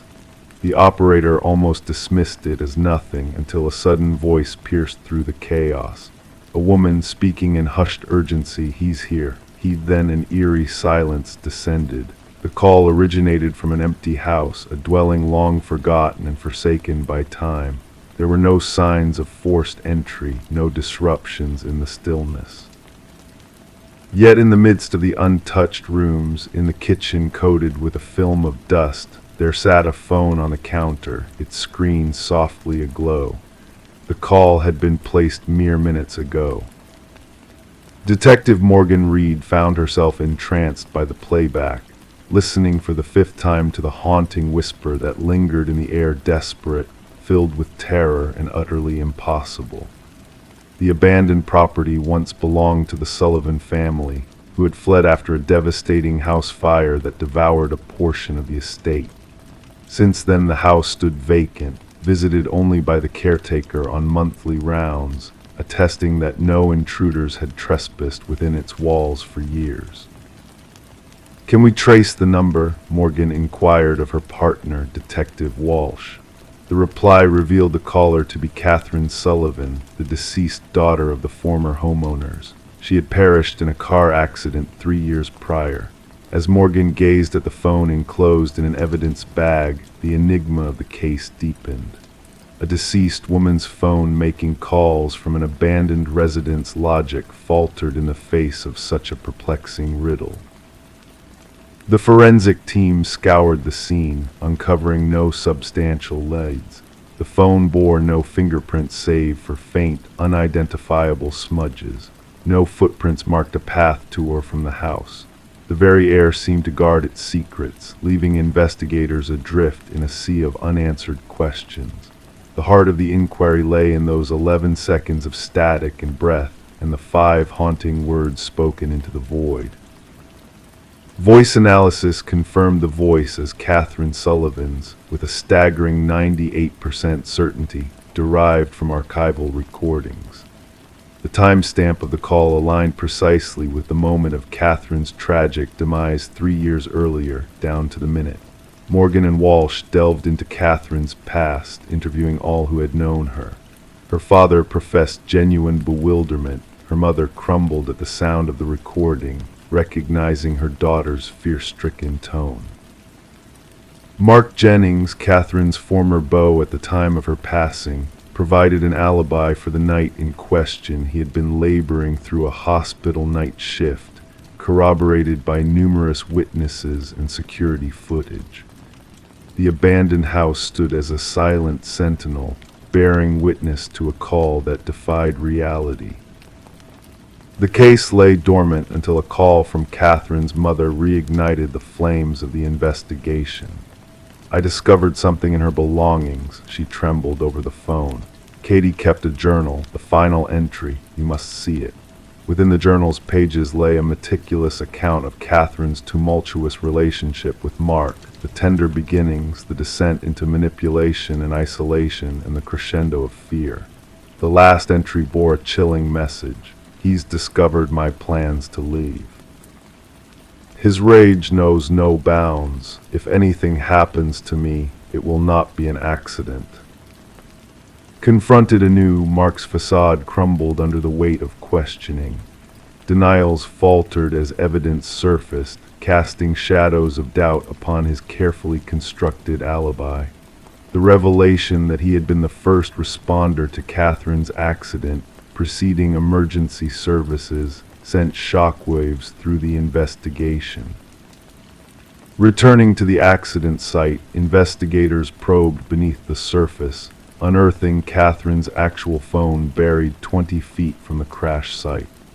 This discovery shed new light on the events of that fateful night. Deleted texts between Catherine and her sister unveiled a harrowing truth. Mark had pursued Catherine, forcing her off the road in a deadly confrontation. A review of Catherine's autopsy photos revealed telltale signs of foul play, defensive wounds, bruising indicative of strangulation. Mark's abode yielded a trove of incriminating evidence, a shrine dedicated to Catherine, stolen mementos, and tools for audio manipulation. As the search for Mark intensified, officers located him at the Sullivan house, seated in the kitchen, his gaze fixed on a phone identical to Catherine's. Arrested without resistance, Mark's chilling confession echoed through the interrogation room. "She refused to remain silent," he confessed to Morgan. "Even in death, she accused me.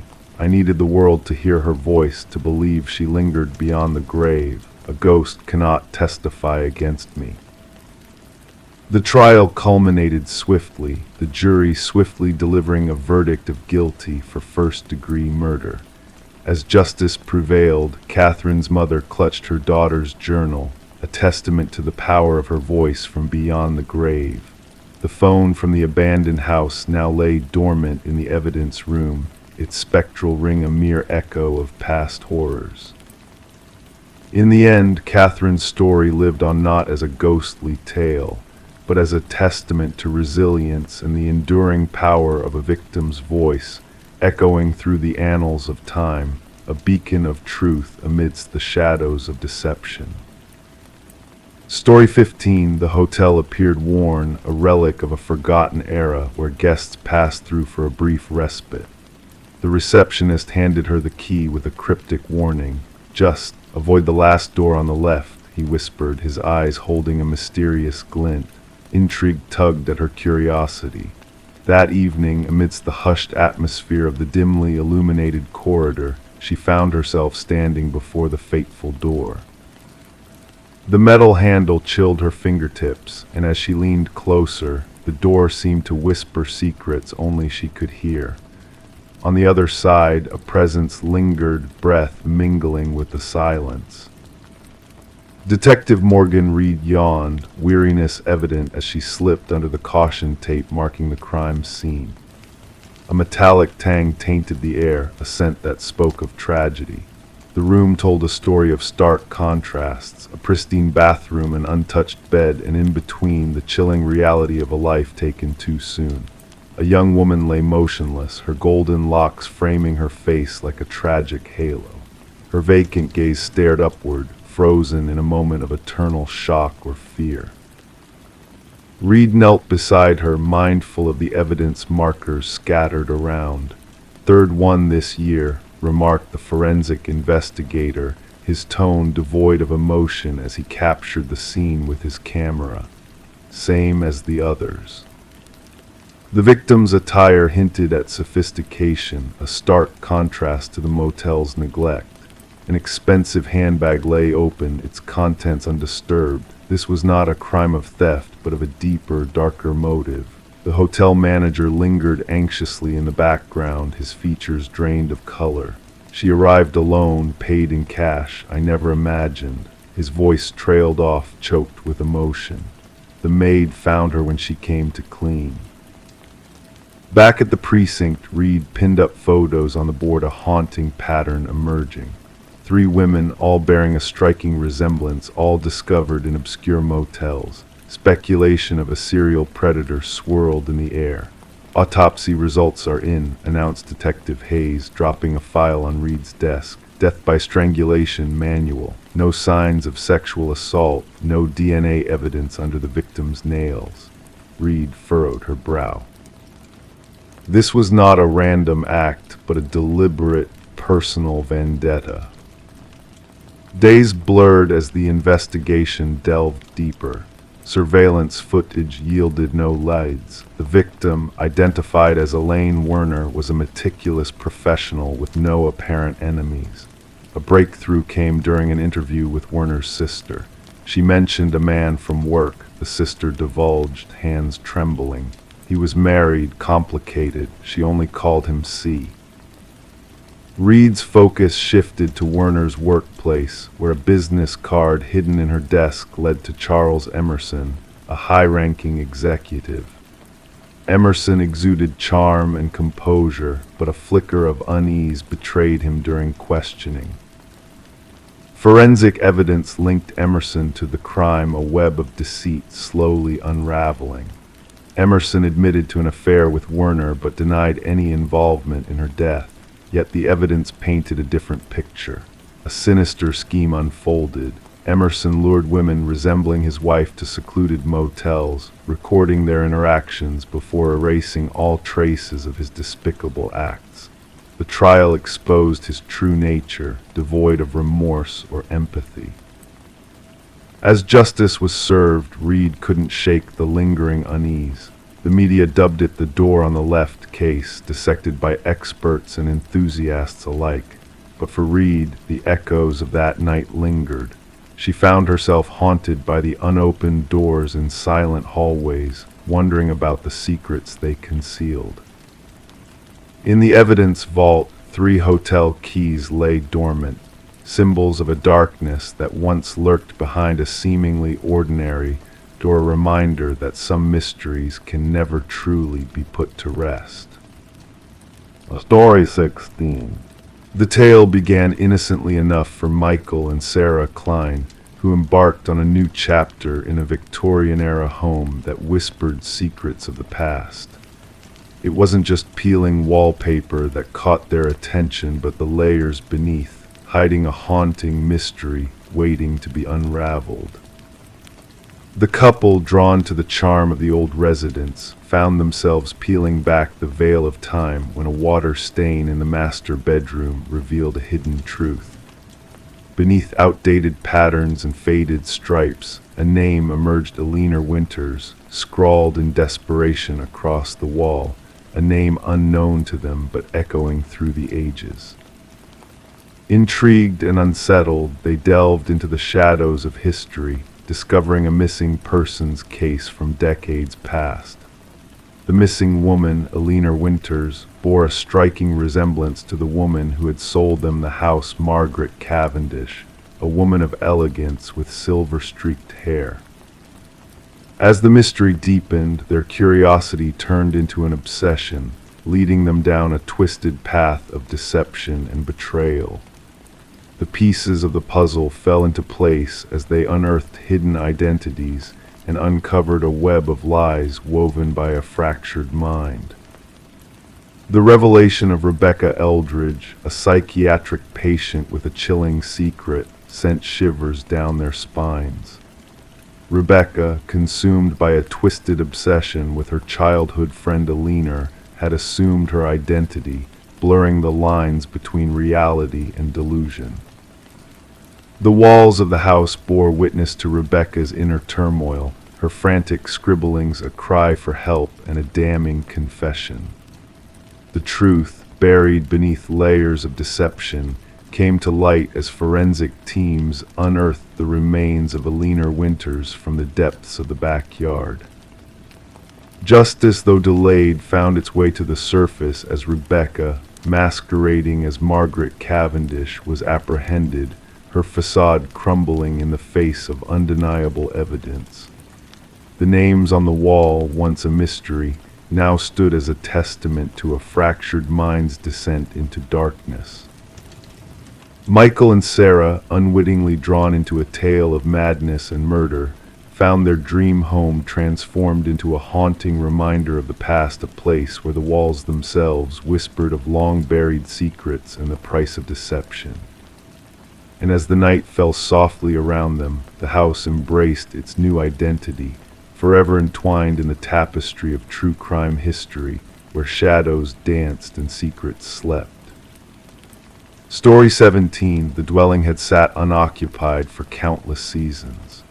Whispers from the neighbors murmured that no soul had dwelt within its walls since the vanishing of a young maiden. Yet when the recent occupants ventured inside, they encountered a locked chamber. With effort, they breached the barrier, unveiling a room cloaked in stagnant air, burdened with the weight of neglect, but an unsettling aura lingered. The bed, impeccably made, the mirror polished to a gleam.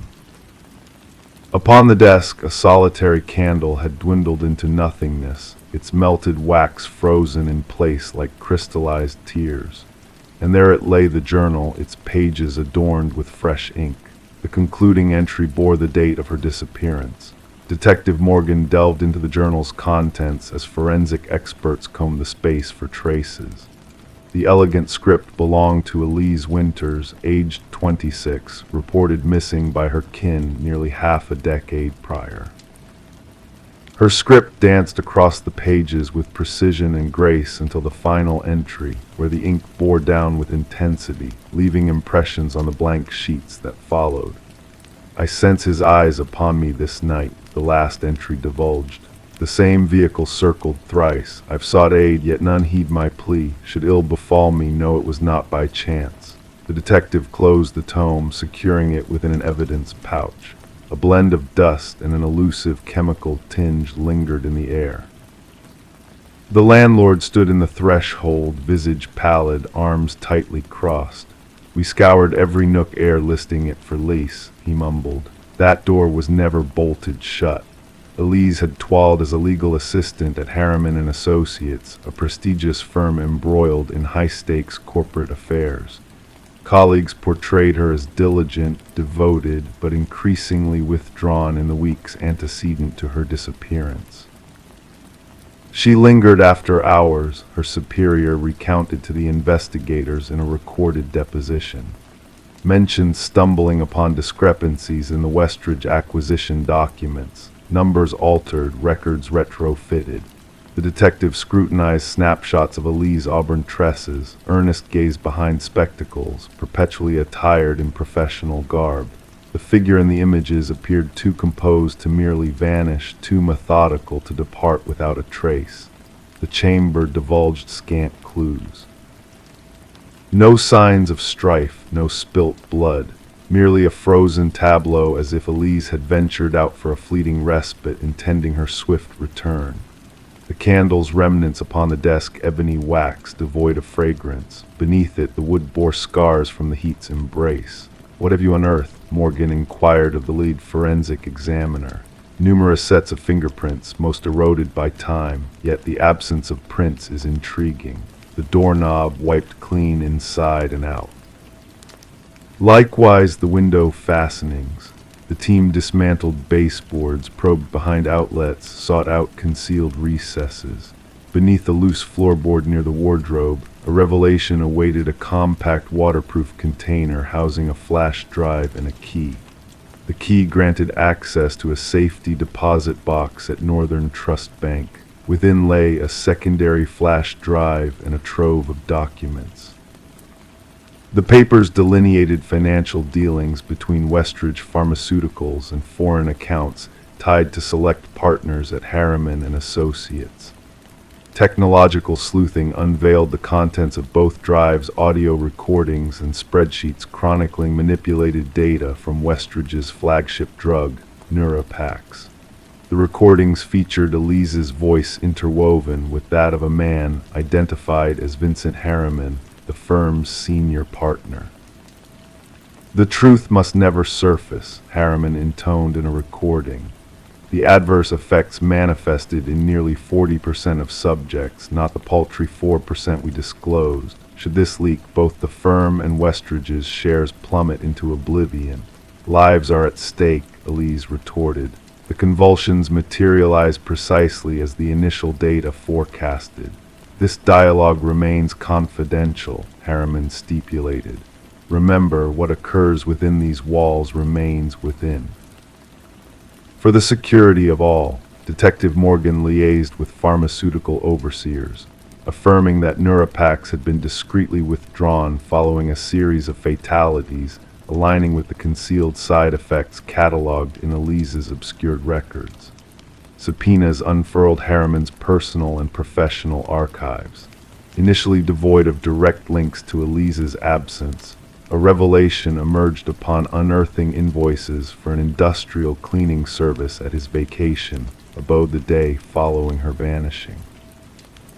A search of the premises unearthed minuscule traces of blood, bearing the genetic signature of Elise despite meticulous sanitation. The proof, though circumstantial, bore damning weight. The riddle of the sealed chamber endured until Morgan scrutinized surveillance footage from nearby residences. A figure akin to Harriman's silhouette approached the abode amidst a torrential downpour on the night of Elise's disappearance. The footage depicted his ingress, but failed to capture his egress via any visible portal. Returning to the room with an architectural expert, a clandestine passage concealed in the rear of the wardrobe was uncovered, connecting to subterranean maintenance tunnels coursing beneath several blocks of aged abodes in the vicinity. The passage had been sealed with fresh drywall and camouflaged to blend seamlessly with the original structure. Vincent Harriman was apprehended amid a boardroom assembly. Confronted with the evidence, he vehemently protested his innocence, deeming Elise's intent to abscond with the documents as the catalyst. She was unhinged, delusional, he professed to the investigators, fabricating evidence to besmirch the firm post her promotion denial. The jury dissented. Footage salvaged from Elise's covert camera ensconced within a bookend on her shelf unveiled Harriman's intrusion into her quarters that fateful eve. The recording terminated abruptly as he advanced toward her desk, where she sat transcribing her thoughts. Prosecutors posited that after extinguishing Elise, Harriman secured the chamber from within via a rudimentary contrivance involving string and a hook, absconding through the covert passage. Years later, ere the fresh tenant's arrival, he revisited to eradicate all traces that could implicate him, inadvertently preserving the scene in a state paramount for the investigators' discoveries. Harriman received a conviction for premeditated homicide despite the absence of Elise's remains. The pharmaceutical executives embroiled in the deceit faced distinct indictments. Families of victims claimed by Neurapax's adverse effects instigated a class action lawsuit unveiling systemic malfeasance. At the sentencing hearing, Elise's mother addressed the tribunal. "My daughter's sanctum remained untouched, preserving the verity she sacrificed her life to unveil." She never truly vacated that chamber. Her quest for rectitude lingered within, awaiting a kindred spirit to unearth it. The new tenants shunned occupation. The abode now stands deserted once more, its enigmas laid bare yet not relinquished to oblivion. Locals skirt its perimeter after twilight descends. Some profess glimpsing a flicker in the upper casement, the sanctum where a maiden took her final stance against potent figures who sought to cloak their sins eternally. Justice found Elise Winters not in vitality, but in the legacy she left behind. The chamber she never truly deserted became both her sepulcher and her testament. Story 18, The Secrets Below. The worn wooden plank betrayed its secret with a subtle creak under her weight.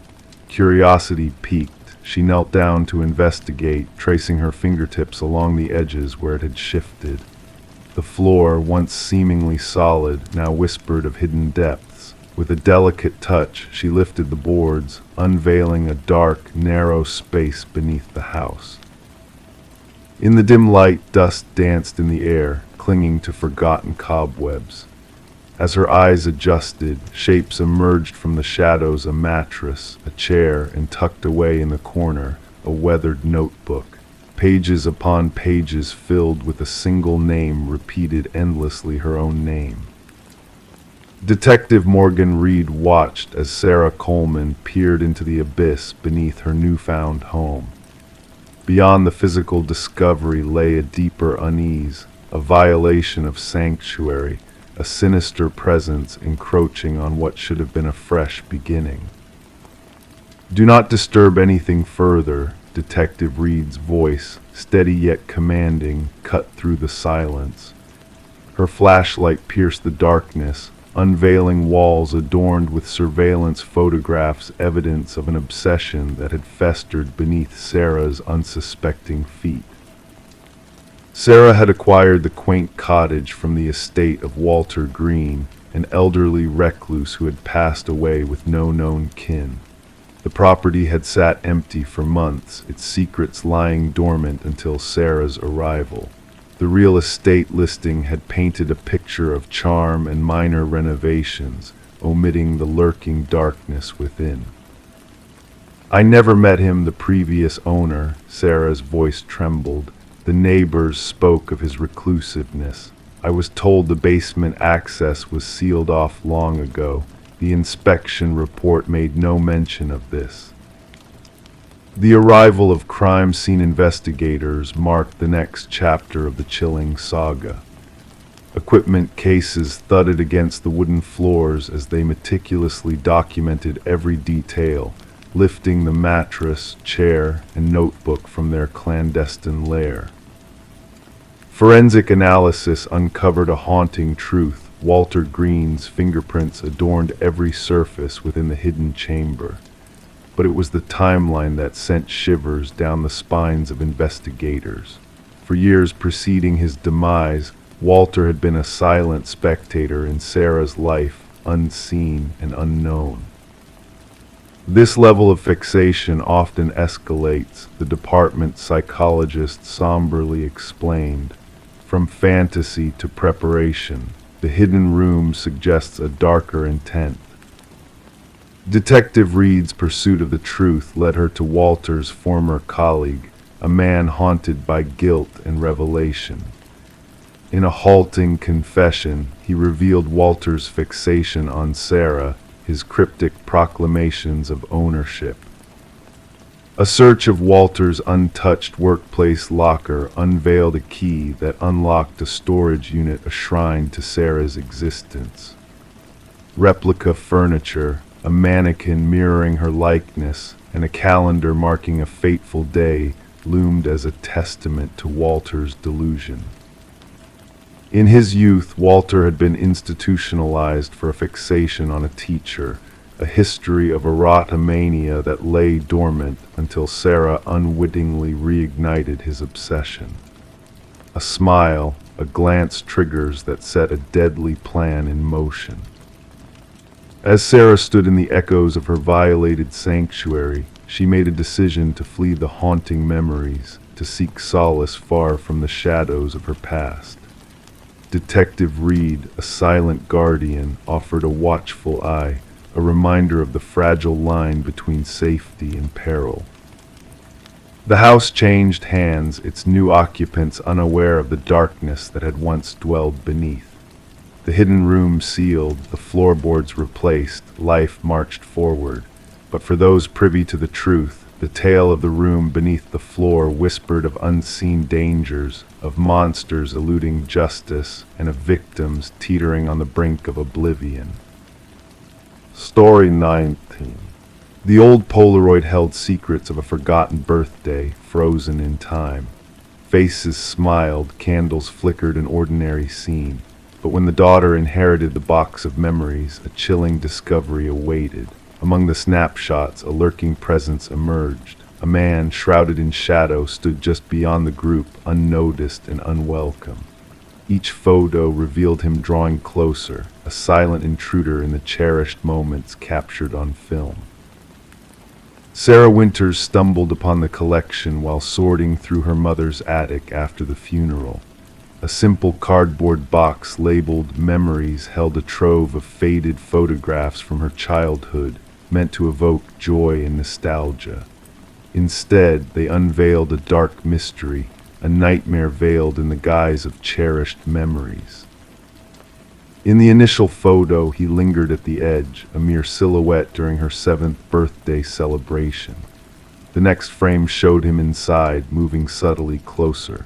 By the third picture, he loomed behind her uncle, a shadowy figure unnoticed by all. Sarah's voice quivered as she phoned her father, desperate for answers. "Dad, who is this man in the background of these photos?" A heavy silence followed, then a sharp inhale. "What man? There should be no one but family." Digital copies of the eerie Polaroids were sent to her father, prompting a swift and unsettling response. "Impossible. A stranger would not have gone unnoticed," he insisted, his voice betraying unease.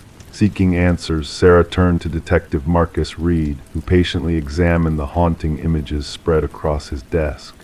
Rain whispered against the windows, casting dancing shadows as the detective scrutinized each photo with a growing intensity. "And no one recognized him?" Reed inquired, his voice a blend of curiosity and concern. "No one," Sarah confirmed, arranging the photos to reveal the chilling progression. The detective lined in, his expression grave. The mysterious figure's deliberate movements through the party, closing in on the children, sent a shiver down their spines. In the final image, his ghostly hand reached for Sarah's childhood self, a spectral presence on the fringes of the frame.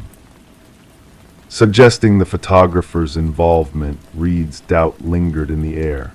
"My mother took these photos. She set the timer and joined the group," Sarah explained, her certainty unwavering. The detective initiated a thorough investigation, reaching out to all surviving attendees of the party. Yet no one recalled the enigmatic man. No hired help, no unexpected visitors, only a secluded property chosen for its privacy. Facial recognition software faltered, unable to unveil the figure's identity deliberately obscured in each photo. His hidden presence seemed calculated, purposeful. The case might have stalled had Sarah not unearthed more unsettling photos from different occasions, different years. The images were enhanced, revealing telling details: a scar, a ring, a glimpse of a face previously veiled in darkness. A breakthrough emerged from dental records, linking the figure to Robert Keller, a vanished maintenance worker suspected in cold cases of child abductions. Keller had access to rental properties, including the site of Sarah's birthday party, where children had disappeared years ago. The revelation sent shockwaves through the community, connecting long-dormant cases to a hidden horror lurking in the shadows of family gatherings. As authorities unearthed evidence buried beneath Keller's former home, a grim truth emerged. Items belonging to missing children, including Sarah's lost bracelet, validated the chilling connection. Alone in her apartment, surrounded by the unraveling mystery, Sarah pondered the unfathomable horrors concealed within the innocent frames of family photographs. The detective's call brought news of identified remains near one of the vacation properties, confirming the fate of a missing child. Staring at the final birthday photo, Sarah felt a chill as the shadowy figure loomed behind her younger self, a specter of darkness in the midst of celebration. Families found closure, though not the solace they sought, as the hidden threat in the photographs stepped into the harsh light of justice. Gathering the damning photos, Sarah placed them back in the box, relics of a past tainted by unseen malevolence. The figures captured in those moments of joy had left a trail of sorrow and loss, their presence a haunting reminder of the dangers lurking within the mundane. As she closed the lid on the box of memories, Sarah knew that some shadows never fade, lingering in the recesses of time, waiting to be unveiled and confronted. Story 20. She entered through the front door, stirring up dust in the stagnant air of the abandoned house. Years of neglect had left the walls peeling and the furniture shrouded in sheets. Each step she took felt like a frozen moment in time, a surreal experience except for one peculiar detail. The doors, no matter which one she opened, they all led back to the same room, the parlor. Every handle turned, every corridor explored, always brought her back to where she started. The only way out seemed to be the way she had come in, but when she glanced back, the front door had vanished into thin air. The discovery of Morgan Pierce's lifeless body elevated the once forgotten Victorian house from a mere local oddity to a chilling crime scene. Detective Sarah Lind stood at the entrance, observing forensic experts moving silently through the dimly lit rooms like ethereal figures. Among the townsfolk, the house had earned a reputation, a place where compasses spun erratically, where individuals sensed unseen eyes watching them. Now it held secrets far more sinister than mere myths. The initial examination indicates she's been deceased for about 3 days, the medical examiner murmured softly. The cause of death seems to be asphyxiation. Morgan had been discovered seated in an antique chair in the parlor, her posture serene as if awaiting someone, hands folded calmly in her lap. There were no signs of struggle, no evidence of a fight. The scene exuded a haunting stillness, unsettling even for seasoned investigators. Who reported the discovery of the body? Lind inquired, scanning her notes. A real estate agent showing the property to potential buyers, her partner replied. Upon entering, they spotted her sitting there, initially mistaking her for a trespasser until they drew closer. The house had stood empty since the passing of its previous owner, Eleanor Blackwood, nearly 5 years prior. Legal disputes had left the property abandoned and forgotten, except by those seeking thrills or mischief. Morgan Pierce, a 26-year-old graduate student delving into architectural anomalies for her thesis, had a meticulous and ambitious nature. Her fascination with spaces that defied conventional design made the abandoned Victorian irresistible to her curious mind. Her roommate reported her missing 2 days ago, Lind noted. Morgan had mentioned visiting the house where people get lost for her research. Further investigation unveiled that Morgan had frequented the house in the weeks leading to her demise. Her journal entries chronicled peculiar acoustic phenomena, sudden drops in temperature, and doors that seemed to lead to different places with each opening. In her final journal entry, she expressed her intent to document what she referred to as spatial inconsistencies, yet the specialized equipment she planned to use was nowhere to be found. During the autopsy, an unexpected detail emerged. Traces of a rare alkaloid were detected in Morgan's system, a substance derived from a plant utilized in certain shamanic rituals. While the substance could induce disorientation and vivid hallucinations, the quantities found were not enough to be lethal. She was not one to engage in recreational drug use, her boyfriend asserted during questioning. Morgan was meticulous in her research methods. She wouldn't have jeopardized her perception knowingly.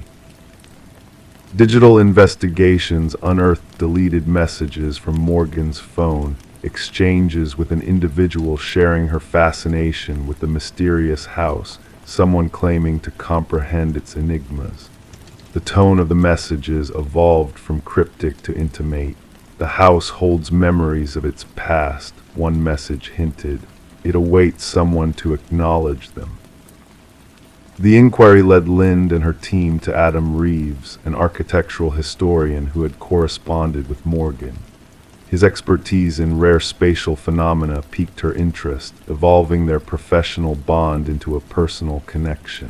Reeves appeared genuinely distraught by Morgan's untimely demise. "The house has a reputation," he confided. "The original architect incorporated optical illusions and deceptive perspectives. It was designed to confound and disorient." Morgan believed there was more to it, something beyond mere trickery. Despite Reeves having an alibi for the estimated time of Morgan's passing a university symposium hours away, security footage corroborated his alibi. The investigation took an unexpected turn. The leaner Blackwood's grandson residing overseas divulged a long-held family secret to the investigators. "My grandmother was not the sole Blackwood to perish in that house," he disclosed. "There were others, always discovered in the parlor, always appearing peaceful. The family dubbed it the claiming." He provided old journals detailing deaths initially attributed to natural causes like heart failure or stroke. The recurring pattern was evident. Individuals spending time in the house eventually succumbed to what the family cryptically referred to as the influence. A secondary search of the property led to a concealed compartment behind the parlor fireplace. Inside, investigators unearthed Morgan's missing equipment and a startling discovery. A small chamber housed artifacts from diverse indigenous cultures, meticulously arranged in a geometric pattern. At the center sat a weathered figurine, embodying a deity associated with liminal spaces, thresholds between realms. Traces of the alkaloid found in Morgan's system were detected on the artifacts. The case took a darker turn, with forensic analysis indicating the presence of another individual at the time of Morgan's passing. Partial fingerprints not belonging to Morgan or any known visitor were recovered from doorknobs throughout the house. 3 weeks into the investigation, Adam Reeves was found deceased in his apartment. Mirroring Morgan's pose, he had the same alkaloid in his system, clutching a key that fit none of his locks but perfectly matched the hidden compartment in the Victorian. In his final correspondence, a poignant email addressed to himself for posterity, Reeves penned, "The house does not ensnare you physically, it ensnares your perception." Morgan was correct. The doors led where they always have, but something deceives you into believing you are retracing your steps. Once you grasp the truth, departure is possible at any moment, yet by then the desire to leave has dissipated. The case remains officially unresolved, categorized as suspicious deaths under scrutiny. The Victorian house has since been condemned, its access restricted by authorities. Nevertheless, whispers persist of spectral lights glimpsed within on certain nights, and of visitors who enter but never exit. Locals debate whether the house claims those who delve too deeply into its mysteries, or if Morgan and Reeves unearthed a timeless, potent force existing in the interstices of reality. The verity eludes grasp like an exit in a labyrinthine house where all doors lead back to the starting point. Story 21. In the hushed stillness of the night, a faint flicker danced across the baby monitor's screen, a subtle disturbance in the silence that wrapped the nursery in a cocoon of shadows. At first, the mother, Rebecca, brushed it off as mere interference, a glitch in the technology that safeguarded her infant son, Samuel. But then the tranquility shattered as the audio crackled and a voice, soft as a whispering breeze, caressed her ears. "SHHH, go back to sleep." A chill crept down Rebecca's spine, her heartbeat quickening in her chest as she bolted from her room to Samuel's, fear clutching at her heart like icy fingers. But as she reached his crib, her eyes widened in horror. The crib lay empty, a gaping void where her precious child should have slumbered. The window remained shut, the door securely locked, yet Samuel had vanished into the night, leaving behind only a solitary stuffed rabbit with its unblinking, glassy gaze fixed upon her. In the aftermath of that fateful night, Rebecca's anguished screams pierced the air, tearing through the veil of darkness to reach the ears of concerned neighbors who summoned help. When the authorities arrived, they found Rebecca cradling the stuffed rabbit, lost in a world of despair, her soul shattered by the inexplicable disappearance of her infant son. As the investigation unfolded, a shroud of mystery enveloped the case, baffling even the most seasoned detectives. No signs of forced entry marred the tranquil home, the security system standing sentinel throughout the night. The enigmatic voice on the baby monitor, the eerie static, it all pointed towards a sinister presence that defied logic and reason. Suspicions turned towards Rebecca, her past struggles with postpartum depression casting a shadow over her grief-stricken facade. Yet a breakthrough emerged from the shadows of uncertainty, the discovery of microscopic fibers on the nursery windowsill, foreign threads hinting at an intruder who had scaled the walls to reach Samuel's sanctuary. The focus shifted, unveiling a web of deceit and betrayal that lurked beneath the surface of a fractured family. Daniel, Rebecca's estranged husband, returned from his travels, his hands bearing the telltale marks of a climber, his alibi unraveling under the scrutiny of the investigator's gaze. A chilling revelation surfaced: a second family hidden in the shadows, a web of lies spun by a man consumed by greed and deception. The baby monitor, a silent witness to the machinations of those who sought to tear a family apart, held the key to unlocking the truth that lay buried in the darkness. Through a labyrinth of digital trails, a connection emerged: a woman named Elaine, haunted by loss and driven by a twisted sense of justice, had orchestrated Samuel's abduction with Daniel's complicity. Their plan, woven with threads of malice and greed, unraveled in the harsh light of justice, condemning them to a fate sealed by their own malevolence. As the trial unfolded, the courtroom echoed with the haunting echoes of the baby monitor's whispered secrets, revealing a tapestry of betrayal and deceit that had ensnared an innocent child in its cruel embrace. Daniel's cough, a damning echo from the past, sealed his fate alongside Elaine, their sins laid bare for all to see. In the aftermath of the trial, Rebecca and Samuel sought solace in a new beginning, a sanctuary away from the shadows of the past. The baby monitor, a silent sentinel guarding their fragile peace, stood as a stark reminder of the night that had shattered their lives. And so, as the world slumbered in the embrace of night, Rebecca kept the stuffed rabbit locked away, a silent witness to the darkness that had threatened to consume them. The truth, whispered through the veil of technology, had woven a tale of sorrow and redemption, a reminder that even in the silence of the night, secrets whispered through the darkness would find their way into the light. Story 22. The ancient box lay hidden beneath layers of clutter in the attic, a forgotten relic of past inhabitants of the house. Among its contents were faded Polaroids, capturing moments of joy in family gatherings, harmless images, or so it seemed until she stumbled upon the final photo. It depicted her very own living room, the familiar couch, the familiar curtains, but the family portrayed in the picture was not hers. And lurking in the background, barely discernible in the shadows, stood a man watching. A shiver traced its way up Rebecca's spine as she examined the photograph. Her fingers quivered slightly, causing the edges of the Polaroid to tremble. The family in the image, a woman with golden locks, a man with thick spectacles, and two children beamed at the camera, oblivious to the figure lingering in the darkness behind them, their smiles frozen in time while danger loomed close by.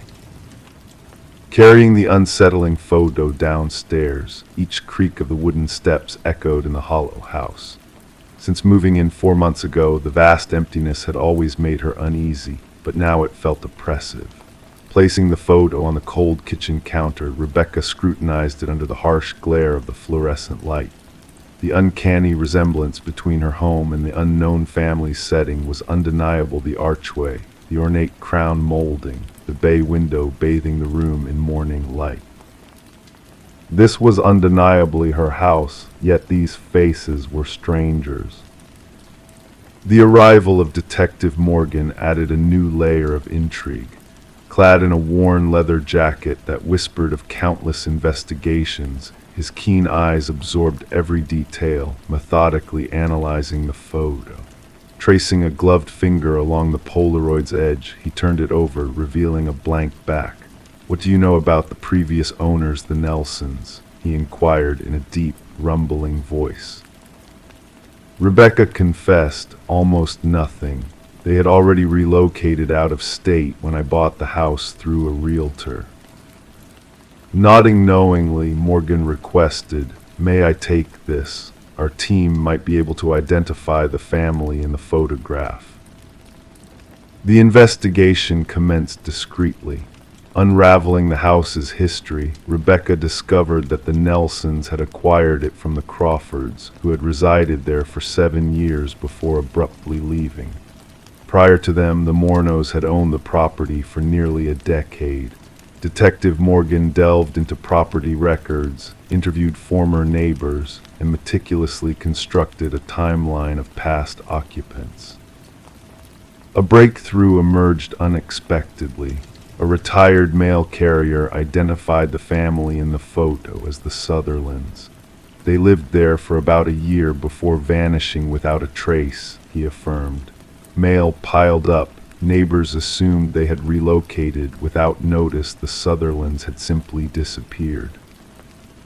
Forensic analysis dated the Polaroid to roughly 15 years earlier. Minute details within the photo hinted at a staged setup, a timer, the subject's unnaturally still poses. But the enigma persisted. If the Sutherlands had arranged the photo, who was the mysterious figure in the hallway? Enhanced imaging unveiled more about the shadowy presence. Tall, male, clad in dark attire.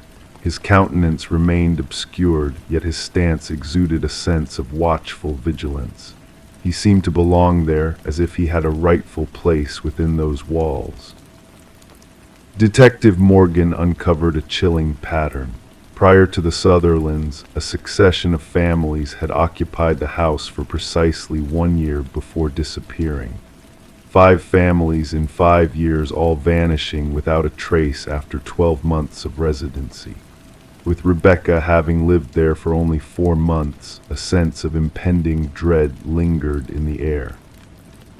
Delving deeper into historical records, it was revealed that the house was constructed by a celebrated architect, overshadowed by the mysterious disappearance of the project manager near completion. His replacement, Samuel Whitfield, had finalized the construction. A single aged photograph of Whitfield, a man with sunken cheeks and piercing eyes, bore an eerie resemblance to the figure in the Polaroid. Despite reports of Whitfield's demise in a construction mishap shortly after the house's completion, his body was never recovered. The investigation shifted focus to the basement. Anomalies beneath the concrete floor hinted at concealed secrets. As the jackhammers pierced through, a putrid odor wafted forth. Beneath layers of earth and concrete, they uncovered them all, the missing families, eerily preserved in the cool, dark soil. Among their possessions lay a camera, the very one that had captured the chilling Polaroid in the attic. Dozens more photographs emerged, each depicting a different family, blissfully unaware of the lurking figure in the shadows. The house was cordoned off as a crime scene. Rebecca would never set foot there again. While investigators cataloged evidence, they stumbled upon a hidden crawlspace in the attic, concealed behind a false panel.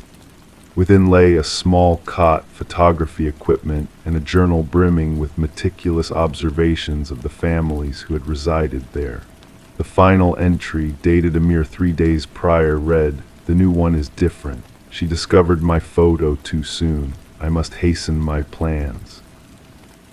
Rebecca relocated to a hotel under police protection. During a restless night, her phone jolted her awake. Answering, she was greeted by an eerie silence, followed by the mechanical click of a Polaroid camera snapping a photo. The investigation lingers on. The house stands desolate, its windows shrouded in darkness, its enigmas yet to be fully unraveled.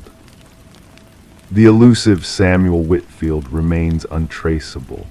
Some speculate his demise years ago, while others suggest he simply moved on to a fresh locale, a new identity, a new dwelling. And somewhere in a dim chamber, photographs develop anew, capturing fresh families, new abodes, and shadowy watchers. The only certainty is that those who pursue the truth about the man in the photograph are now under watch themselves. Story 23. In the old apartment, peculiar sounds echoed through the walls, pipes groaning, floorboards creaking. Yet the new tenant sensed a difference in the rhythm she heard. The footsteps above were too precise, too methodical. She dwelled on the top floor alone. One evening, a surge of courage led her to tap the ceiling with a broomstick. The noise ceased. A heavy silence enveloped the room.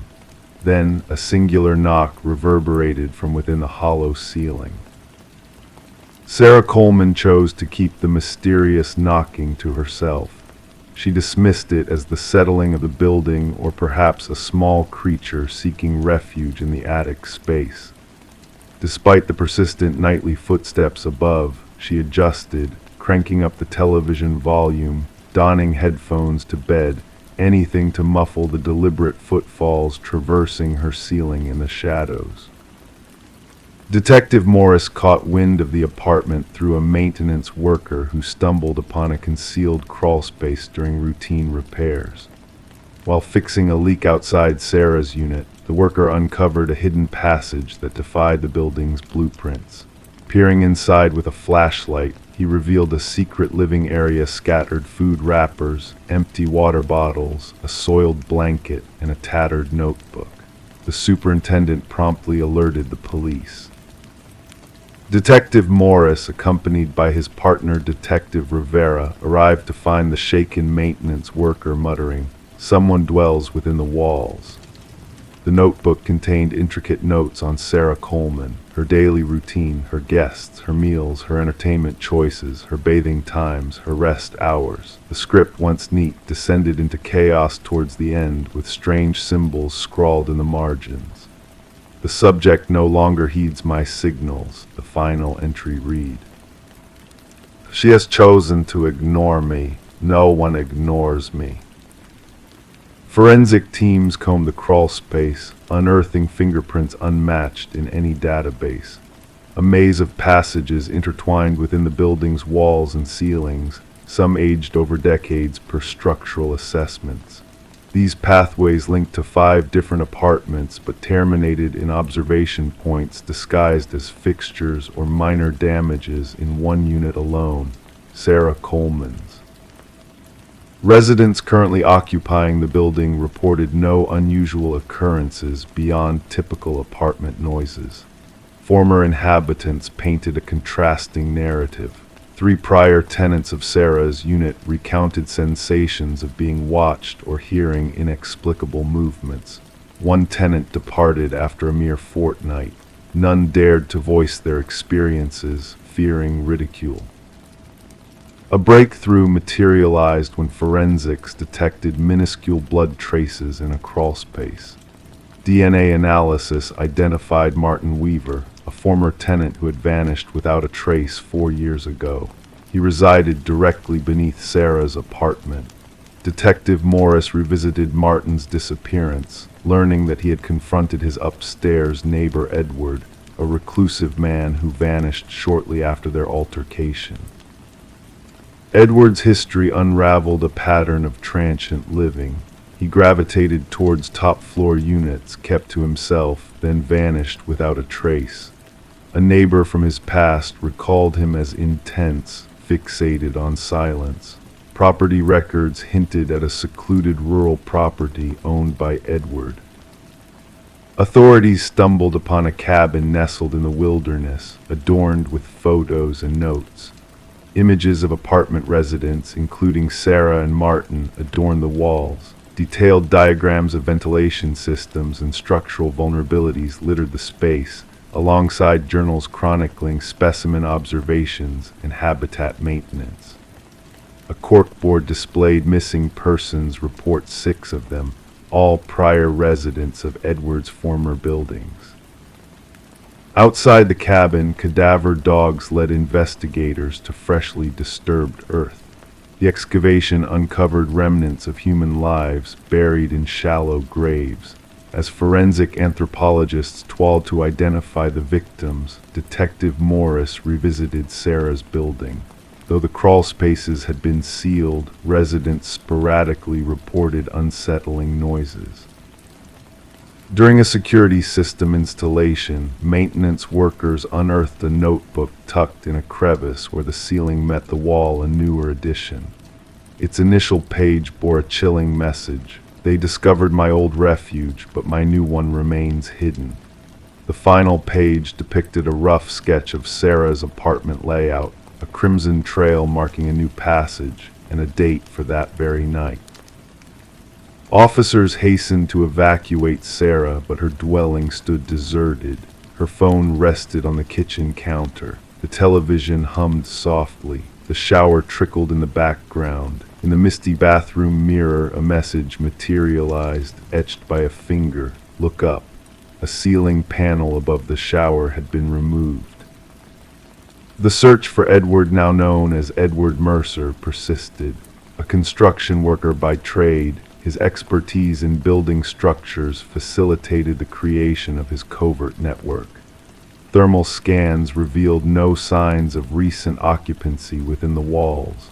Sarah Coleman remained absent, her fate intertwined with a series of vanishings across state lines. Detective Morris found solace in the quiet of his home, occasionally casting glances at the ceiling, pondering. Who else might be listening in the still of the night? Story 24, the old apartment exuded a sense of history, its walls holding secrets whispered by time. The heating system groaned softly, a lullaby of the past, while the pipes rattled like distant memories echoing through the halls. She, the inhabitant of this ancient abode, found comfort in these familiar sounds, brushing them off as ordinary occurrences in an aging building. But one night, as she lay in the stillness of her bedroom, a faint voice drifted through the vents, weaving its way into her consciousness.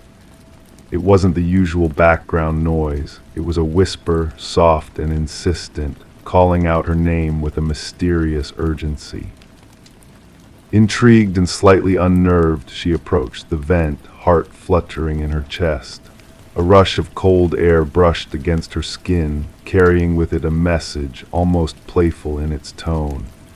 "I know you can hear me," the voice murmured, sending shivers down her spine. Detective Morgan Shaw found herself drawn into a perplexing case, standing in the silence of the vacant apartment where the unsettling events had unfolded. The rusted vent cover, now removed, revealed a passage to a realm of darkness and secrets. The forensics team worked diligently, capturing every detail with their cameras as Shaw delved into the mystery that surrounded the disappearance of Alina Reeves. Alina, a beloved kindergarten teacher with a gentle spirit, had vanished without a trace, leaving behind a trail of unanswered questions. Her sister's tearful account painted a picture of a woman plagued by paranoia in her final days, convinced that unseen eyes were watching her every move, speaking to her through the very walls of her home. As Shaw examined the apartment, she noticed the subtle clues left behind by Alina: a chair positioned beneath the vent, a bed meticulously made, a sense of someone's presence lingering in the air. The pieces of the puzzle slowly fell into place, revealing a chilling truth that lurked within the shadows of the building. The investigation unearthed disturbing findings: a hidden access panel in Alina's bathroom, a narrow passage connecting the walls, and a trove of belongings belonging to a clandestine dweller within the building's structure. Harold Weber, the enigmatic building superintendent, emerged as a key figure in the unfolding drama, his calm facade masking a sinister obsession with those who resided within the walls he controlled. Weber's meticulously kept records, audio recordings, and voyeuristic mementos painted a portrait of a man consumed by a twisted fantasy, a predator lurking in the shadows of everyday life. The revelation sent chills down Shaw's spine as she realized the extent of Weber's depravity and the lives he had manipulated with his whispers from the dark crevices of the building. The trial brought closure to a saga that had gripped the community in fear and disbelief. Weber's facade crumbled as the truth came to light, his delusions laid bare for all to see. The jury's swift verdict echoed through the courtroom, sealing his fate and bringing a sense of justice to those whose lives had been shattered by his malevolent presence. As the apartment building stood silent and empty, a somber reminder of the horrors that had unfolded within its walls, whispers still lingered in the air, carried by the gentle drafts that flowed through the vents. The echoes of the past intertwined with the present, a haunting melody that whispered of secrets buried deep within the building's soul. And though new owners came and renovations took place, the essence of the building remained unchanged, a witness to the darkness that had once dwelled within its aging structure. Story 25, in the quiet anticipation of their baby's arrival, she decided to repaint the nursery, a room where faded blue walls held silent stories of the past. As she carefully applied the first coat of white paint, a hidden message began to emerge from beneath the layers, a cryptic warning that sent shivers down her spine. "Don't let it hear you." Startled, she took a step back, only to notice small, ghostly handprints imprinted in the fresh paint, too high for any child to reach. This eerie discovery within the walls of the Morgan residence marked the inception of what would later be known as the Whispering House case. The young couple had purchased the Victorian-style home at a bargain price, unaware of the dark secrets lurking within its history. Detective Sarah Klein, notebook in hand, arrived at the doorstep of the pregnant woman, her tired eyes betraying sleepless nights spent pondering the inexplicable events unfolding in the nursery. The pregnant homeowner recounted the abrupt departure of the previous residents, who had fled under the cover of night, leaving behind a trail of mystery. Detective Klein ventured inside the old house, the floors creaking beneath her footsteps. In the nursery, the unfinished paint job exposed the ominous message and the tiny handprints, frozen in time as if reaching out for help. Back at the precinct, Detective Klein delved into the unsettling past of the property, uncovering a troubling pattern of transient occupants and disturbing child welfare reports. The house had once belonged to Alina Blackwood, a woman with a shadowed history of running an orphanage that was linked to the disappearance of 5 children, their fate obscured by time. Through interviews and archival research, the detective pieced together a chilling narrative of inexplicable occurrences that had plagued each family who had lived in the house. The enigmatic messages on the walls, the eerie handprints, and the whispered tales of unseen children resonated through the dark corridors of the past. A breakthrough came when ground-penetrating radar revealed hidden shapes beneath the basement floor, leading to a grim discovery of 5 small sets of remains, finally bringing closure to the decades-old mystery. The children, long forgotten, were laid to rest, their tragic fate acknowledged at last. Yet as the house stood silent and empty, a lingering presence persisted, a spectral echo of the past that defied explanation. Detective Klein's final report detailed the unearthly handprints that glowed in the dark, a poignant reminder of the lingering spirits that dwelled within the walls. The nursery walls were torn down, the whispers silenced, but the haunting legacy of Alina Blackwood's deeds endured, a chilling testament to the enduring power of the past. The condemned house stood as a solemn reminder of the mysteries that lay hidden beneath the surface, waiting to be uncovered by those brave enough to seek the truth. Story 26. In the quiet of a suburban neighborhood, a peculiar package arrived at Sarah Miller's doorstep. No return label, no tracking number, just a plain cardboard box damp with morning dew. Sarah hesitated, the address correct, but the name unfamiliar. Curiosity tugged at her, urging her to uncover the mystery within. With trembling hands, she peeled back the tape, expecting mundane contents. Yet what lay inside was far from ordinary, a VHS tape, and a single cryptic note that read, "Watch alone." The weight of the black plastic cassette felt ominous in Sarah's palms, as if it held secrets too heavy to bear. Her fingers traced the edges, feeling the grooves and imperfections etched into the casing. The handwritten note bore the urgency of someone desperate to be heard, each stroke etched with a sense of foreboding. Surrounded by the backdrop of everyday life, a distant dog's bark, children's laughter, the drone of a lawnmower, Sarah hesitated before bringing the package inside. The name on the box, Daniel Whitaker, meant nothing to her. She had never received mail for him in her years at the house. Despite her unease, she felt drawn to the mystery of the tape, a whisper of intrigue wrapped in worn plastic. Against her instincts, Sarah inserted the tape into her old VCR. Static crackled before a dimly lit room came into focus. A man, Daniel Whitaker, appeared on the screen. His weary face bore the weight of unseen burdens, his voice steady yet filled with an underlying fear. He spoke of innocence, of being framed for a crime he did not commit. As Sarah delved deeper into the tape's revelations, Detective Eliza Ramirez found herself entangled in a web of deceit and corruption. The case of Catherine Walsh's murder took a chilling turn as evidence emerged of a pharmaceutical conspiracy, of a whistleblower silenced in the shadows. The truth began to unravel as Sarah received a second package, filled with damning documents that exposed the dark underbelly of PharmaCorp's secrets. With each tape, each revelation, the pieces of the puzzle fell into place, leading to a shocking discovery in a storage unit, a trail of breadcrumbs left by Daniel Whitaker, a man caught in the crosshairs of a dangerous game. Justice, elusive yet unwavering, came not in swift arrests, but in the slow unraveling of a carefully constructed facade.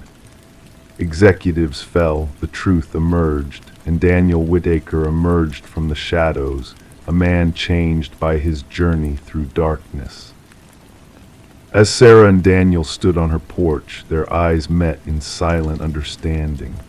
The wrong address, the chance delivery, it had all been orchestrated by fate. In a world of manufactured truths, they found solace in the unexpected, in the power of ordinary people to uncover extraordinary realities. The VHS tapes, once symbols of deception, now stood as reminders of resilience and redemption. Sometimes the path to truth is not a straight line, but a winding road, leading those brave enough to follow it to unexpected destinations. Story 27.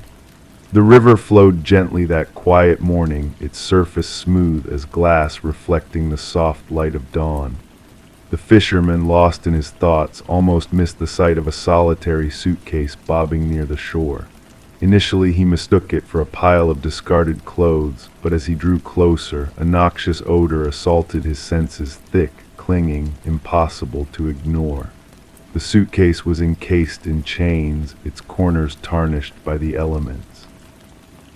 When it was pried open by the authorities, it did not reveal garments but something far more chilling. Inside lay a tangle of hair, fingers frozen in a macabre grip. At the very bottom, a haunting note whispered, "This isn't the first." Detective Sarah Mercer arrived at the scene, her delicate handkerchief pressed to her nose as she absorbed the grim tableau before her. The victim, a woman in her mid-30s, with dark locks and pallid skin weathered by the water's embrace, lay with a haunting stillness. The meticulous medical examiner meticulously documented every detail before the body was tenderly removed. What struck Mercer most profoundly was not the manner of disposal, but the eerie care with which the victim had been prepared. Manicured nails, freshly styled hair, clad in luxurious attire. She was not slain here, Mercer mused, her gaze fixed on the rippling waters caressing the muddy bank. She was readied, presented. The victim was soon identified as Catherine Walsh, a successful real estate agent renowned for selling opulent properties. Divorced, childless, she resided alone in an affluent neighborhood. Colleagues painted a portrait of an ambitious, exacting woman who guarded her privacy fiercely. Her disappearance had been reported by her assistant when she failed to appear for a crucial showing with affluent clientele. She would never miss such an appointment, the assistant asserted adamantly. That sale was to be her crowning achievement. As investigators combed through Walsh's ultramodern abode, they encountered a pristine environment almost unnaturally perfect. Designer furnishings meticulously arranged, every surface devoid of dust. The refrigerator stocked with meticulously labeled pre-prepared meals for each day. Her wardrobe impeccably organized by hue, shoes nestled in protective sheaths. The anomaly lay in her home office, a slightly ajar drawer harboring a leather-bound journal. The final entry read, "He's watching again." The same car, different plates. A delve into Walsh's digital trail unveiled a puzzling pattern in her inbox, repetitive messages from unknown senders, all bearing the ominous phrase, "I see your perfection," dispatched at precisely the same hour on various days. Her browsing history hinted at a quest for home security systems and self-defense tools. Mercer pieced together these fragments, aligning them with the eerie precision of the crime scene, the meticulous arrangement of the body, the carefully curated presentation. "Our assailant is methodical," she shared with her colleague. "This was no crime of passion, this was a ritual." The breakthrough was unexpected. A local pawnbroker identified Walsh's distinctive emerald necklace, absent from her belongings. The culprit was revealed to be a regular patron, Michael Linden, an unassuming maintenance worker.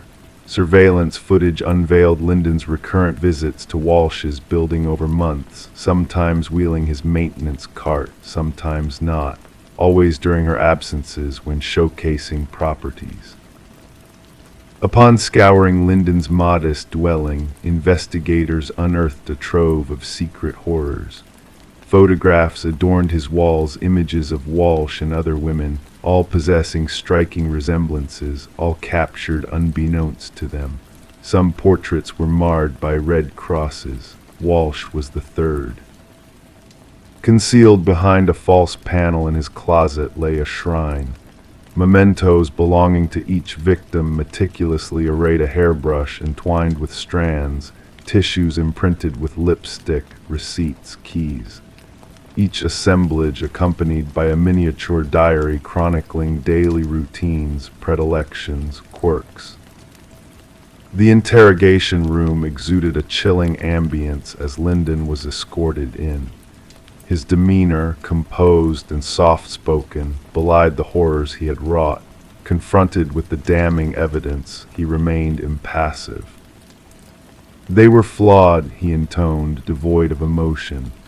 "They projected perfection, but I discerned the truth. Catherine's left drawer was always in disarray. Her lipstick application was never flawless. Her perfection was a facade."